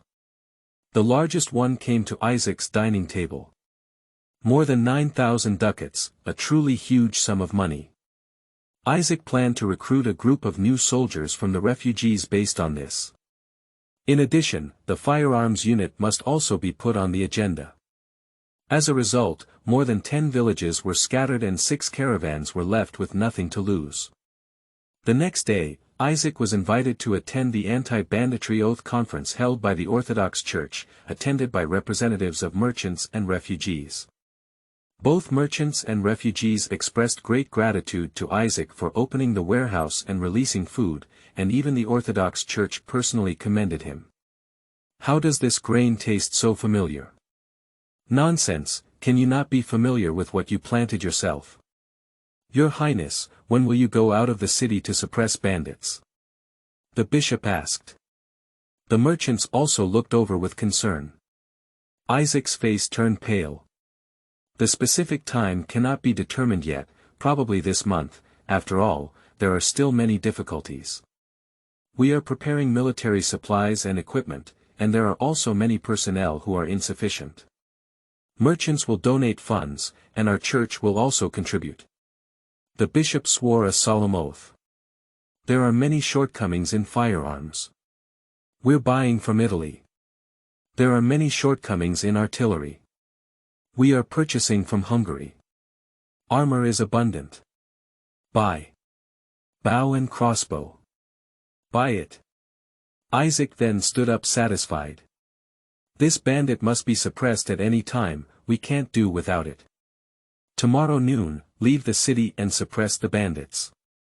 Chapter 7. Christmas and Rome. You are listening at novelfull.audio. This translator is experiencing an error, please try another translator. Chapter 8. Gutenberg. You are listening at novelfull.audio. Isaac quickly summoned all the military commanders and arranged for his departure. Mikhail, I won't take the flag team with me. You can continue training and make a tentative attack north to grab something and come back. Kelman, you should still lead the Northumbria cruising near the coast of Epirus, preparing to receive Ibrahim. Fidel, Norwich, take the remaining fleet with you and follow me. All 4 of them were ordered to be called.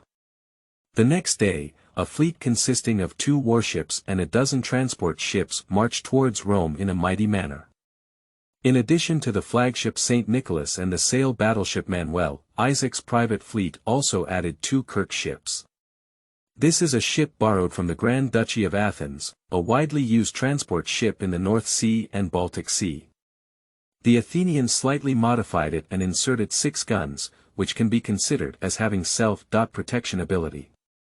The fleet walked and stopped on the Mediterranean Sea, and 2 weeks later, they finally arrived at the millennium-old capital. Rome. Rome is located in the central part of the Apennine Peninsula and was once the capital of the ancient Roman Empire. It is now the seat of Pope Enron IV. The Catholic and Orthodox priests moved into the residence prepared by the Pope, while Isaac moved into a small estate in Constantinople in Rome. Let them talk nonsense, it has nothing to do with Isaac. Isaac, let me take you around. Bishop Fojar cordially invited. Along the way, the 2 got along quite well. Isaac readily agreed. Fojar became a tour guide and introduced Isaac to several ancient ruins of the city of Rome. Roman Colosseum, Roman Arena, Bathhouse, ancient city wall. Finally, I arrived at the Vatican City. The entire building is mainly in a holy white color scheme, which is indeed beautiful and elegant, making people feel pure in their hearts. The 2 parted ways here, with Fogel reporting back to the Vatican and Isaac having other matters to attend to. Returning to the residence, manager Andre came to report. The person has already brought it. Isaac was overjoyed and walked quickly towards the guest room. Hello, Mr. Gutenberg. Isaac greeted in Latin. The other person is a semi-bald middle-aged man with obvious German ancestry, dressed plainly, looking very haggard, and with anxious eyes. "Hello, Your Highness, I heard that you want to support my career." John Gutenberg eagerly asked when he saw Isaac approaching. This is the first person Isaac searched for before. "Please sit down, sir. Before making a decision, I would like to take a look at your great invention." "Oh, Your Highness, you will be surprised. You will definitely be surprised, this will be the greatest invention of this century." Gutenberg talked about invention, his eyes immediately shining, his mouth constantly breaking and reciting, rubbing his hands, and uncovering a covered cloth. That was a machine with a strange design, and before Isaac could examine it in detail, Gutenberg introduced it. "Your Highness, I call this invention the printing press. Look, this is a roller that prints ink onto parchment paper. I also invented a new set of printing tools that can break free from the complex process of stencil printing." Isaac smiled at him.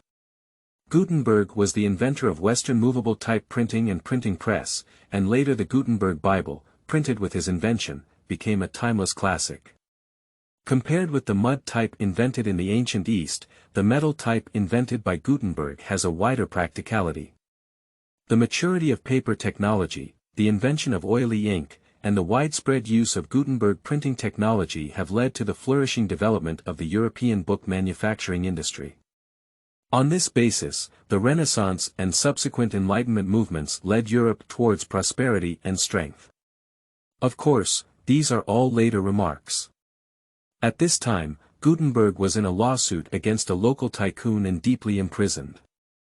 In history, after a period of time, the church would step forward to protect Gutenberg and begin to use his inventions on a large scale. But now, Isaac is about to take the lead. "Mr. Gutenberg, I am very interested in your invention. I wonder if you are interested. We will collaborate to establish a printing factory." Speaking of the factory, the old man Gutenberg suddenly blushed. "To tell you the truth, Your Highness, I ran a small factory in Strasbourg, but I fell out with my former funder, and now we are in a lawsuit." "What a sincere person. Aren't you afraid to scare away your second sponsor?" "I believe in your character, Mr. Gutenberg." Isaac spoke comforting words. "I can help you solve the original problem, and not only that, I will also support you in opening another larger factory in Rome. You only need to solve technical problems. What do you think?"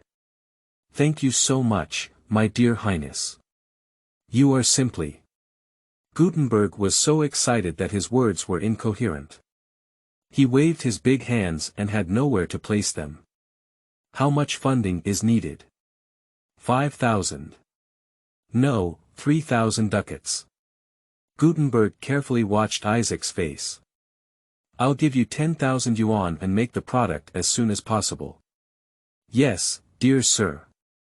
After Isaac left, Gutenberg held the first batch of 1,000 ducats of Isaac's funds and sat on the bed, lost in thought.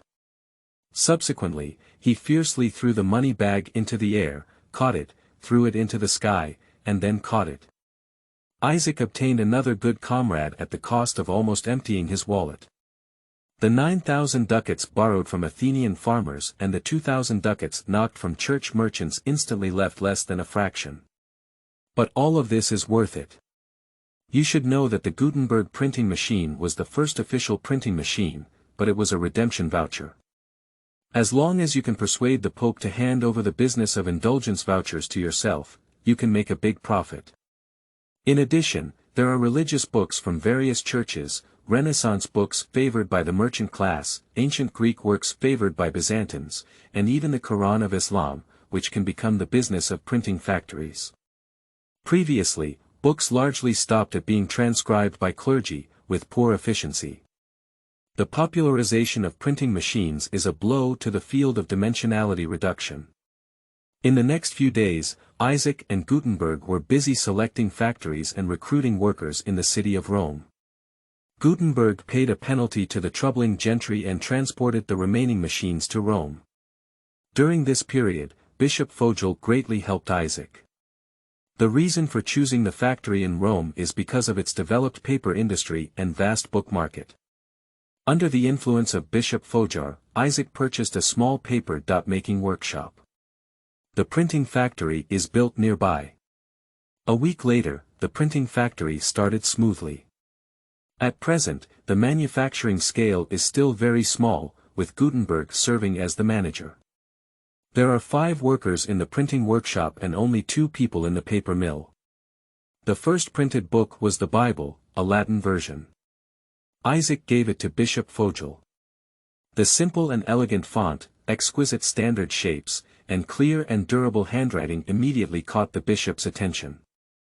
With this thing, there's no need to stay up late and copy scriptures anymore. Fogel is very optimistic about the prospects of printing machines. Isaac asked him to explain the situation to the Pope, explaining that the prince from Byzantium was willing to contribute to spreading the gospel of God. In addition, Isaac Gutenberg printed some Renaissance works and ancient Greek miscellaneous books. For example, Dante's Divine Comedy, Petrarch's Africaga, Giovanni's Decameron, and the Italian business aristocracy and middle class enjoyed these things. The works of ancient Greek Hippocrates, the epic of the blind poet Homer, and the philosophical books of Plato and Aristotle were also loved by the Byzantine people. Then Isaac arranged for people to buy the best paper and ink, select the best Bible from dozens of prints, and prepare it for the Pope. The next day, on the recommendation of Bishop Fogel, the Pope received Prince Isaac from the Eastern Roman Empire. The sound of the bell is melodious, and the incense burns slowly. Isaac walked through long corridors and stairs, entering the entire hall of the Catholic world's religious leaders. The rows of white-robed clergy next to them closed their eyes slightly, and 2 Swiss long halberds in front of the hall confiscated Isaac's weapons. Isaac walked slowly and solemnly through the corridor, standing still. Next, clench your right fist, place your left chest, prepare your left hand behind you, and bow slightly. A standard Catholic chivalry. As the saying goes, face doesn't matter. The Pope smiled with satisfaction. Get up, my child. I heard you brought me a machine that can reduce the burden on priests, is that so? Isaac nodded and brought the exquisite Bible from the servant's hand behind him. Isaac put a lot of effort into this gift. Paper and ink are both the best and emit a faint fragrance. Overall simple and unadorned, but it makes people feel very comfortable. Emperor Enron IV flipped through the pages, and the crisp sound of paper echoed in the main hall. Not bad, Crown, we can produce 3 books of this kind of scripture in a day. If we increase production, we can also produce more. Great, I will notify all major churches and give priority to you if there is a need in the future. The Pope waved his hand. Isaac thanked, but stood still. Is there anything else? Before Isaac could speak, Fogel set out to salute. Under the crown, I believe that the invention of Prince Isaac has more uses. Oh. Crown Prince, I heard that the King of Cyprus is requesting assistance from the Holy See. We can use this machine to quickly print redemption vouchers, relieve lost souls, and also contribute to the Holy War. Isaac also spoke. Not only that, we can also print your and my badges on the redemption vouchers, which will be uniformly printed by the Vatican, so as to avoid arbitrary issuance by hierarchical churches in various regions. The Pope slowly sat up straight. Child, our priests are all servants of God, and there will never be any indiscriminate dissemination. I apologize for my ignorance, Crown Prince. Isaac bowed himself. A few minutes later, Isaac excitedly walked out of the Vatican City with a papal edict. The Pope allowed Isaac's printing house to print religious books, including the Bible, while also handing over the business of atonement vouchers to Isaac. According to the agreement, the funds obtained in the first year will be divided into 3 to 7 parts by both parties to support Isaac's expansion of production. Afterwards, Isaac obtained 1/10 of his net profit. In the imperial palace, the pot was fried. Crown, why should we entrust such an important matter to a heretic? Pay attention to your words, Brother Winter. There is no distinction between Eastern and Western churches now. Isaac is our brother, not a heretic. Fujiaer said sternly. Yu reading www.uukangshu.net. The Pope also looked at Winter. Sorry, Crown Prince. Emperor Enron IV turned his head. Let's call it a day. You all go out, Fojar stay. The clergy dispersed one after another. The Pope stood up and paced. Do you know why I am willing to make so many concessions to Isaac? Fujiaer pondered slightly. On the one hand, this way we won't lose anything. If we can unify the power to issue redemption vouchers, we can still make a big profit. Fujiaer paused for a moment. On the other hand, we are not the only choice. In fact, at this time, the Catholic world had two popes at the same time. One is this Enon IV, and the other is Felix V, elected by the Council of Avignon. Both sides do not recognize each other and are hostile to each other. Many churches in France and the lowlands took this opportunity to refuse the dispatch of bishops by the Roman Catholic Church and began to elect themselves, nominally adopting Rome as the Orthodox Church. The Vatican can only recognize by pinching its nose. In addition, with several consecutive major failures of the Crusades, the authority of the Holy See has been lowered to freezing point. The fourth generation of benevolence is also difficult to achieve. Just know. The Pope stared into Fojal's eyes, and fine beads of sweat oozed from Fojal's face. You are responsible for coordinating with Isaac and trying to get the printing press's craftsmanship as much as possible. Yes. Fujiaer bowed and left. The Pope stopped him. Finally, you tell him all about our conversation. Fujiaer was taken aback. If he dares to cooperate with the pseudo-papacy of Avignon or other local churches, I will expel him from the church. Chapter 9. The Paretorian family of Montferrato. You are listening at novelfull.audio. Isaac, who received the papal edict, shared the good news with Gutenberg. At this moment, he also put down the last stone in his heart and printed books with full power. Isaac gifted several hardcover Bibles to several high-ranking archbishops in Rome, and expedited the printing of a batch of magnificent cover and clearly written Renaissance works, ready to be given to high-ranking merchants in northern Italy. They are all people with strong needs, and if they think it's good, they will naturally contact Isaac. Isaac can also take this opportunity to connect with secondary booksellers in northern Italy and open up downstream markets. In addition, Isaac requested that all books printed by the printing factory have their own coat of arms printed on the top left corner of the cover. It is one of the coat of arms of the Byzantine Empire, a purple two-headed eagle. This month, your task is to cultivate more skilled workers, while also contacting mechanical factories to expand production. Hurry up the printing of redemption vouchers, let the church see our potential as much as possible, and establish our reputation. Isaac assigned tasks to Gutenberg, and he took a small notebook to remember. Sales issues should be addressed to Manager Andre, content issues should be addressed to Bishop Fojar, and technical issues should be resolved by yourself. Remember, quality comes first. We can only do so much. What Isaac wants to eat now is the dividend of his first-mover advantage. The technology of the printing press cannot be hidden, and this cake cannot be enjoyed alone. Firstly, use the redemption voucher to make a big profit and obtain funds. Secondly, build a reputation and establish a strong brand. Occupy a large market before other merchants react. In the next few weeks, Isaac and his companions were all busy. Finalize details with the church and negotiate prices with the Chamber of Commerce. Fujiaer was always smiling, but he was not ambiguous at the negotiation table. Not to mention the already greedy merchants over the next few weeks, Isaac was exhausted enough. But as he watched the continuous flow of funds into his wallet, Isaac felt a sense of accomplishment. The scale of the factory continues to expand, with more and more workers. After all, the main products nowadays are redemption coupons, but they are nothing for profit or gain. When I traveled by myself, I made 3 plans, and this is the first one. It seems that there are no major problems anymore. Just then, a message came from afar. Murad II basically quelled the internal turmoil and began to pull back the army. The Ottoman army, dragging the captured flag of the Varna Crusaders and carrying Crusader prisoners, stood proudly in front of Constantinople.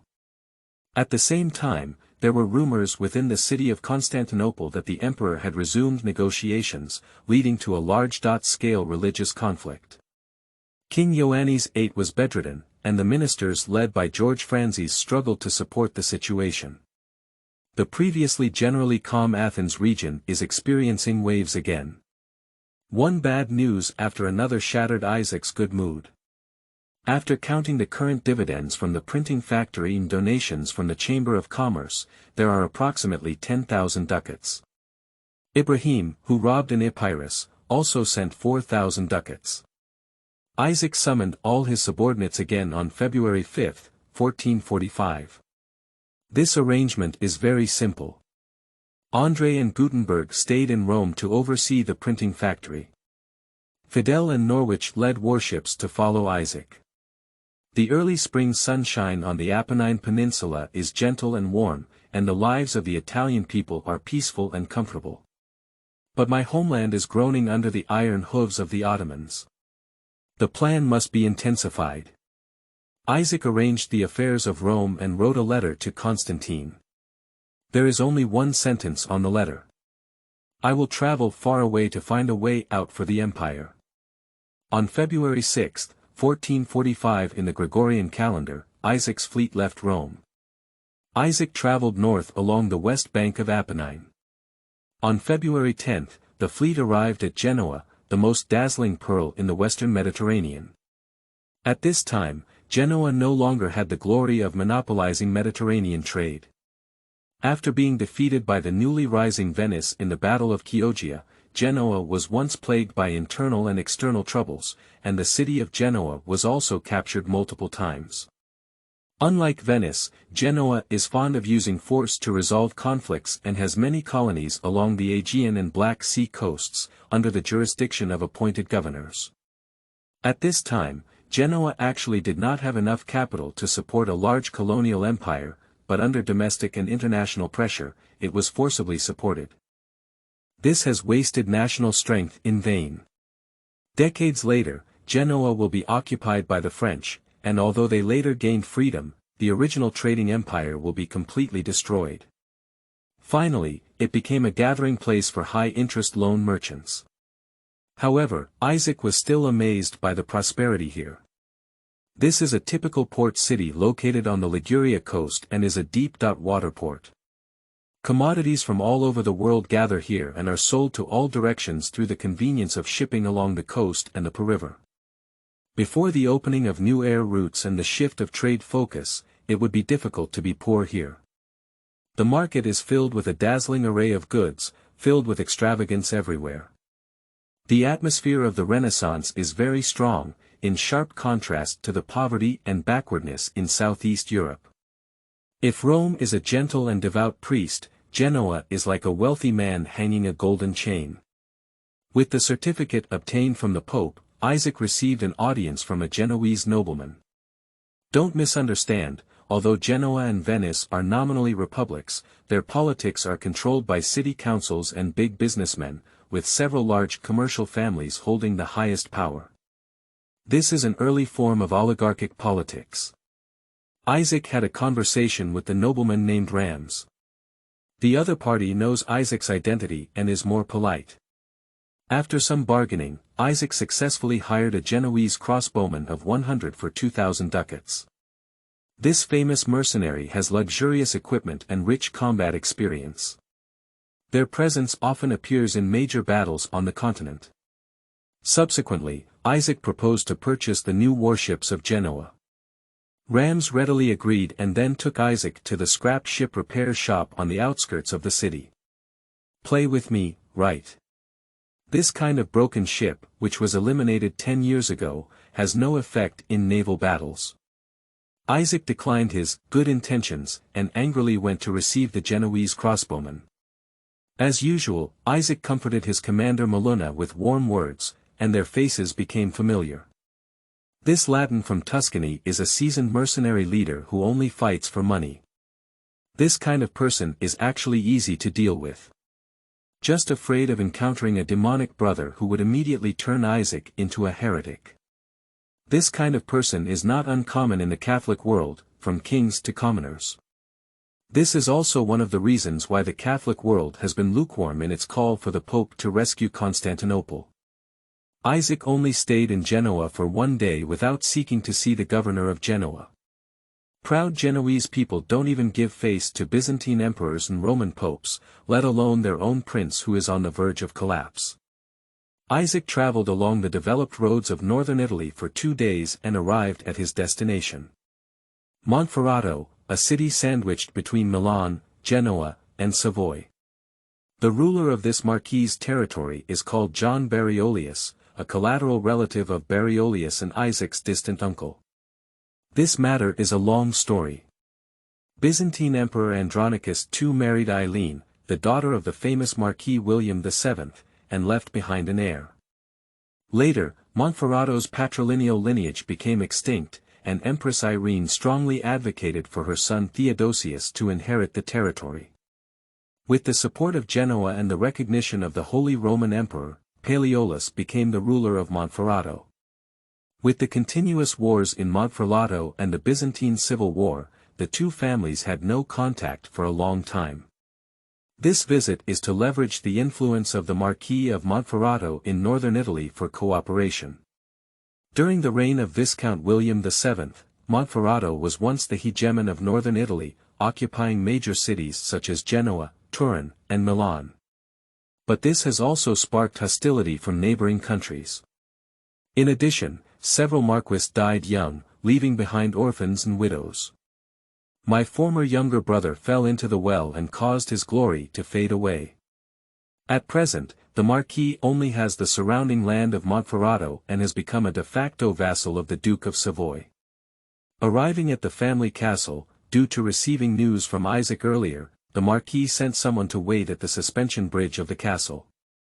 "Welcome, dear brother." John, the heir of the Marquis, and his brother William shouted to Isaac in awkward Greek. Isaac's expression moved. I didn't expect that after so many years, their Greek heritage has not been completely forgotten. Isaac jumped off his horse from a long distance and walked quickly towards his brothers. "Thank you for the hospitality, dear cousins John and William." John was a bit silent, just nodding. William warmly embraced Isaac. According to etiquette, Isaac Maruna stationed outside the castle with Genoese crossbowmen. Isaac attended the banquet with a few attendants. At this moment, the Marquis of Gien was plagued with illness, but he reluctantly asked Isaac a greeting and ordered John and William to entertain him well. In original history, the Marquis of Gien would leave the world in a few weeks, and his son John IV succeeded him to the throne. John IV was imprisoned as a hostage by his own uncle, the former Duke of Savoy, Amadeus VIII, in his early years, leading to a somewhat introverted personality. However, in fact, he is still a good person, treating his followers and brothers very well. He is also the second person Isaac inquired about before. At the dinner party, all three Palaeolos drank a lot of wine and their conversation gradually opened. Most of the time, it was William, who was 14 years old, who was speaking, John was supplementing on the side, and Isaac was listening quietly. Actually, most of them are small troubles for a 14-year-old aristocratic youth, such as losing money in a martial arts competition, getting married to a girl you like, and having a longing for war. A typical sophomore youth.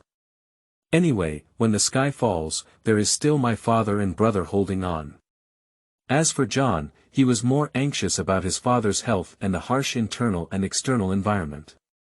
The war has just subsided, a large number of leaders have fled, the land has been abandoned, knights cannot afford to replace their equipment, and there is no money to repair waterways and granaries. John also mentioned that he had always donated money to the monastery to help orphans who had lost their parents. After starting to manage the territory now, I can't even take out such small money. Isaac decided to lend John 10,000 ducats without interest, and he could repay them at any time. Reading www.uukangshu.net. William, who was restless on the side, was stunned. John was also surprised. I thought my relatives were here to ask for help, but John even managed to scrape some money out of the castle expenses. At this moment, the money bag is still in John's room. I didn't expect that Isaac's move would be their net income for almost half a year. Did you steal the emperor's treasury?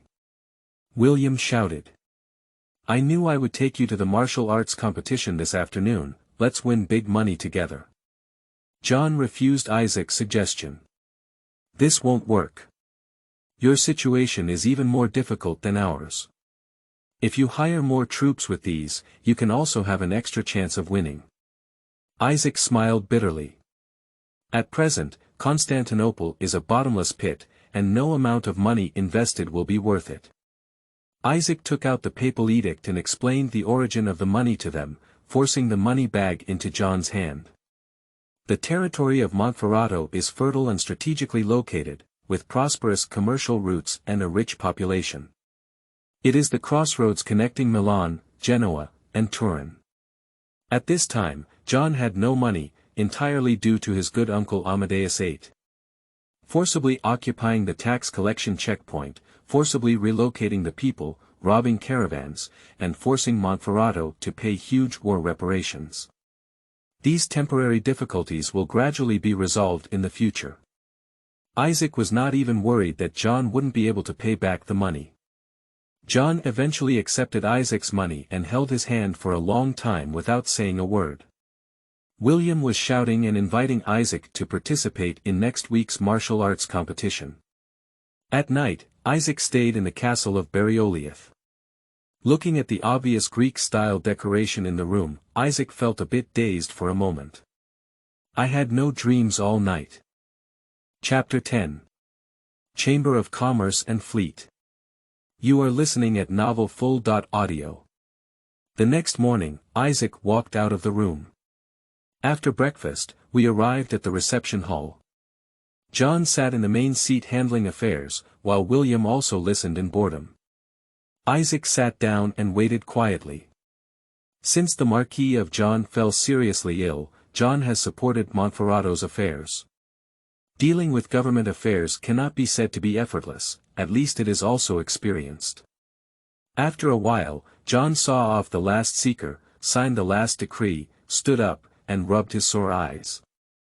Dear brother, I'm sorry I don't have time to play with you. In the afternoon, I will definitely let William go and let him take you around the city of Montferrato.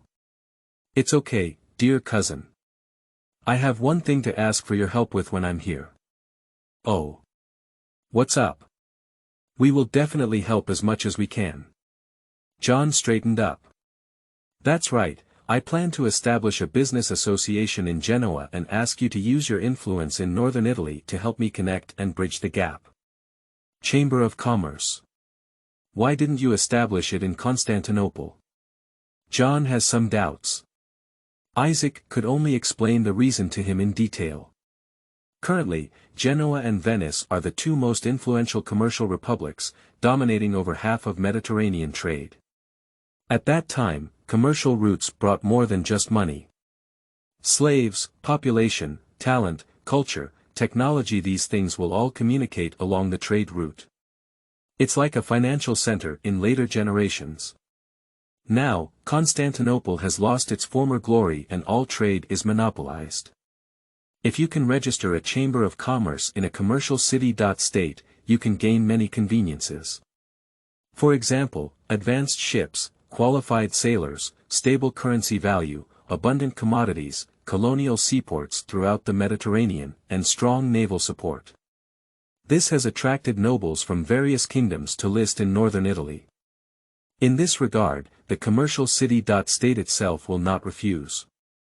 The ships of the Chamber of Commerce will be bought from them, and people will be recruited from them, and the taxes to be paid will not be less. Moreover, the currency system of commercial city-states will also take this opportunity to invade various countries. You have to pay the stamp duty to Venice for every ducat you spend. In this way, wealth and talent will converge towards the commercial city-state. Countless trading and financial powers in later generations have played this way. The main difficulty comes from within the commercial city-state. They are very exclusive, either joining or waiting to be robbed by pirates. This is also the reason why Isaac wanted to cooperate with Montferrato. This is Isaac's second plan, and it is related to the success or failure of the final plan. I think so. Our main businesses are food, books, and slaves. I can produce books myself, and food and slaves are the main products along the Black Sea coast. We can make good profits by leveraging the advantages of Constantinople's connection to the Black Sea. Isaac stopped and looked at his two brothers. William was indifferent for a moment, while John was lost in thought. Leaving aside food and slaves, books must be a steady and profitable business. In addition, Montferrato can also get a share of the business. Anyway, give it a try first. Isaac's cousin, I don't think food needs to come from the Black Sea. We can provide it from Montferrato. Since you have a naval fleet, we can try to transport cheap food from northern Italy to North Africa and sell it at a high price to those pagans. In addition, I can also help you invite a few familiar nobles. Your books have low business costs and high profits, which will definitely attract people's attention. If you have the Pope's backing, you don't have to worry about any visible difficulties. As for the slave trade in the Black Sea, don't interfere. This is a taboo for the Genoese people.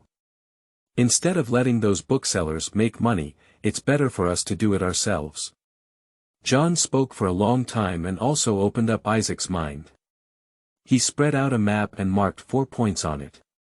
Rome, Genoa, Tunisia, Athens. The fleet departed from Rome and carried books to sell in northern Italy, which was the first step.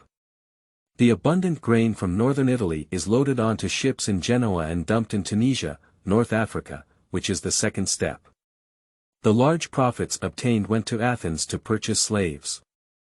The upstream Black Sea trade was left to slave traders. Then the fleet marched along the Adriatic Sea, selling slaves along the way, which was the third step. Finally, he returned to Rome with a large amount of funds. In a few words, outline a mature commercial route.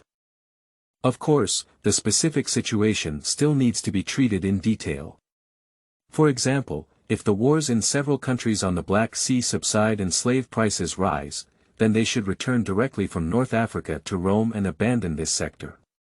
If this business route can be realized, it will definitely be very profitable. In the next few days, John busied himself and traveled throughout the entire Piedmont region with Isaac and his ideas. Many nobles have shown some interest. Finally, a group of nobles willing to invest gathered at the Palaiolo castle in Montferrato.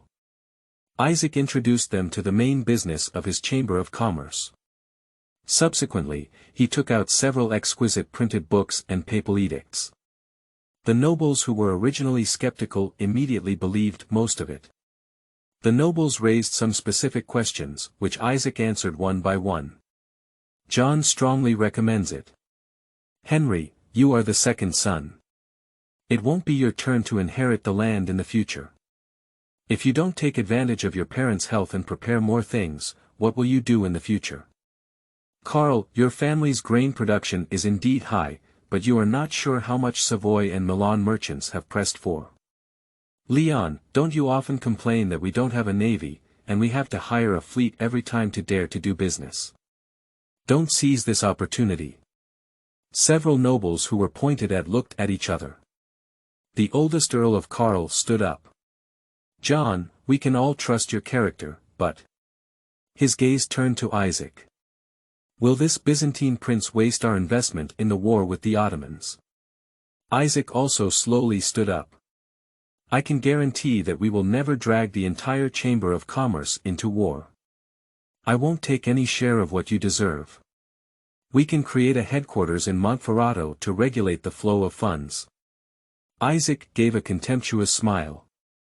As for my dividends and profits, it has nothing to do with you. Even if I take them all to Constantinople, it's still my own business. The crowd stared at Isaac. Karl spoke slowly, "Let's sign then." According to the agreement, Montferrato Trading Company will be registered in the city of Genoa, pay taxes, and enjoy Genoa's trade protection. The northern Italian nobles will use their influence to ensure successful registration. Isaac took out all the gold coins on his body, totaling 2,300 ducats, and promised to increase his investment to 15,000 in the following year. John invested 5,000 ducats. The remaining 30 nobles of all sizes subscribed for a total of 20,000 ducats. Isaac's fleet was included in the Chamber of Commerce's share. Plus some scattered inputs, such as warehouses, venues, and transportation. In the end, Isaac held 51% of the shares and John held 15%. The Palaiolus family accounts for a total of 66%. The meeting decided to establish a council in Montferrato, and Isaac urgently sent a letter to General Andrei, asking him to come and preside over the council after completing his work at the printing factory in Rome. The affairs of Rome were left to his several assistants. Throughout February, Isaac and John spent a busy time. On the last day of February, General Andrei finally arrived and brought in 600 ducats in monthly income from printing redemption vouchers. He also brought news of Byzantium. Junebao is still as bad as ever, arguing all day long.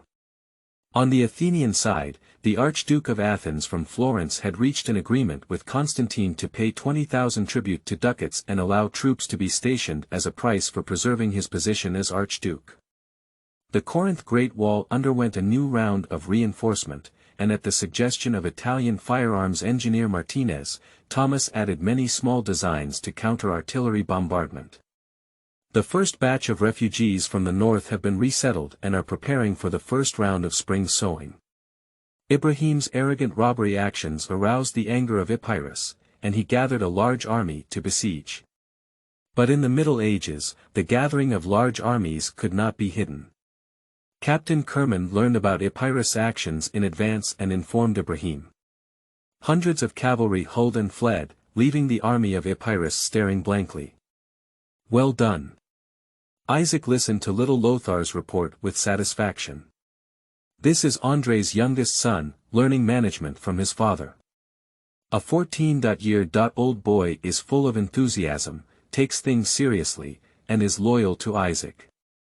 This time, Andrei is going to represent himself in managing the Montferrato Trading Company for a long time, instructing little Lothar to follow Isaac well. Using the initial funds provided by the nobles and the money brought by General Andrei, Isaac prepared to expand his fleet. This time, Isaac is preparing to purchase ships in the name of a trading company. Under the influence of northern Italian nobles, Isaac brought William to one of the colonies in Genoa, Corsica. Ajaccio is the largest seaport city in Corsica, and the people's lives here are quite primitive. The Genoese people seem reluctant to bring prosperity to the people of the colony. The arable land area on the island is small, and the vast majority of the people make a living by fishing and hunting, with a fierce folk culture. There are many private shipyards built by the nobles of Genoa and Pisa on the island, using Corsica's cheap labor and abundant timber resources to fill their wallets. It has been proven that the ore and sail warships purchased by Isaac previously paid a considerable amount of intelligence tax. Here, a medium-sized or sail battleship costs less than 1,000 ducats. Adding artillery and sailors would only cost 2,500 ducats. Commercial transport ships and small Kirk ships are even cheaper. Isaac and William discussed and decided to purchase the first batch of 4 medium-sized battleships, each equipped with 80 sailors and 10 guns. Purchase 15 commercial transport ships without naval guns, with one small crossbow machine installed at the bow and stern of each ship. After some bargaining, the deal was finally made for 15,000 ducats, and it is expected to be fully delivered next month. The knight Roland, who had made a big deal, was very happy and invited Isaac and his companions to visit the shipyard. "Knight Roland, do your master's shipyard only have these small ships?" Along the way, Isaac found that there were almost no large warships, all paddle and sail warships, and transport ships in the shipyard. "Prince Isaac, it's not that we don't want to build them. Large warships are strategic weapons everywhere. The governor can still turn a blind eye to these small boats, but it is strictly prohibited for us to build large boats privately. Roland looked puzzled. You're lying. Last year, Count Anjou bought a Carac sailboat from you. William loudly exposed Roland's lies. Roland bit to death and refused to admit it. If you want to make a purchase, you can go to the official store. Nonsense, if I can afford to buy a genuine ship, will I still come to see you? By the way, aren't you engaged in Mediterranean trade? It seems like you don't need big ships sailing far away, do you? Roland has some doubts. Isaac smiled and did not ask again. In the evening, the owner of the shipyard invited Isaac and William to have dinner together. Hello, dear friends. My name is Niccolo Snopia, welcome to come. Isaac's expression moved. The Snopia family is one of several top aristocratic families in Genoa. The chubby businessman pretended to be enthusiastic, his eyes narrowed into a slit, unable to see his true emotions. Your shipyard has left a deep impression on me, dear sir. I hope to have the opportunity to cooperate in the future. Isaac also walked forward with enthusiasm. The two have never met before, but they seem to be close friends. Divide guests to take their seats, and the banquet begins. Everyone drank a lot of alcohol, and when they returned to the guest room, Isaac supported the drunken Niccolo. Niccolo seems to be very drunk, talking big. Our family has power and influence. Even our people are in the Navy fleet. We can even retire some ships early. Isaac smiled and asked softly in his ear. Dear Mr. Niccolo, I wonder what to do with those old ships. We decide for ourselves. The governor can't control it. After a while, Niccolo suddenly woke up from the alcohol. He regretted the news he revealed to Isaac while drunk and demanded that Isaac forget it. Sir, since the ship has been phased out, why don't you sell it to me? I'm planning to use it to attack the pagan fleet and spread the gospel of God. For God's sake. But, sir, this is a good thing that even the Pope would praise. This. I'm afraid it's not in compliance with the regulations. 8,000 ducats. Deal.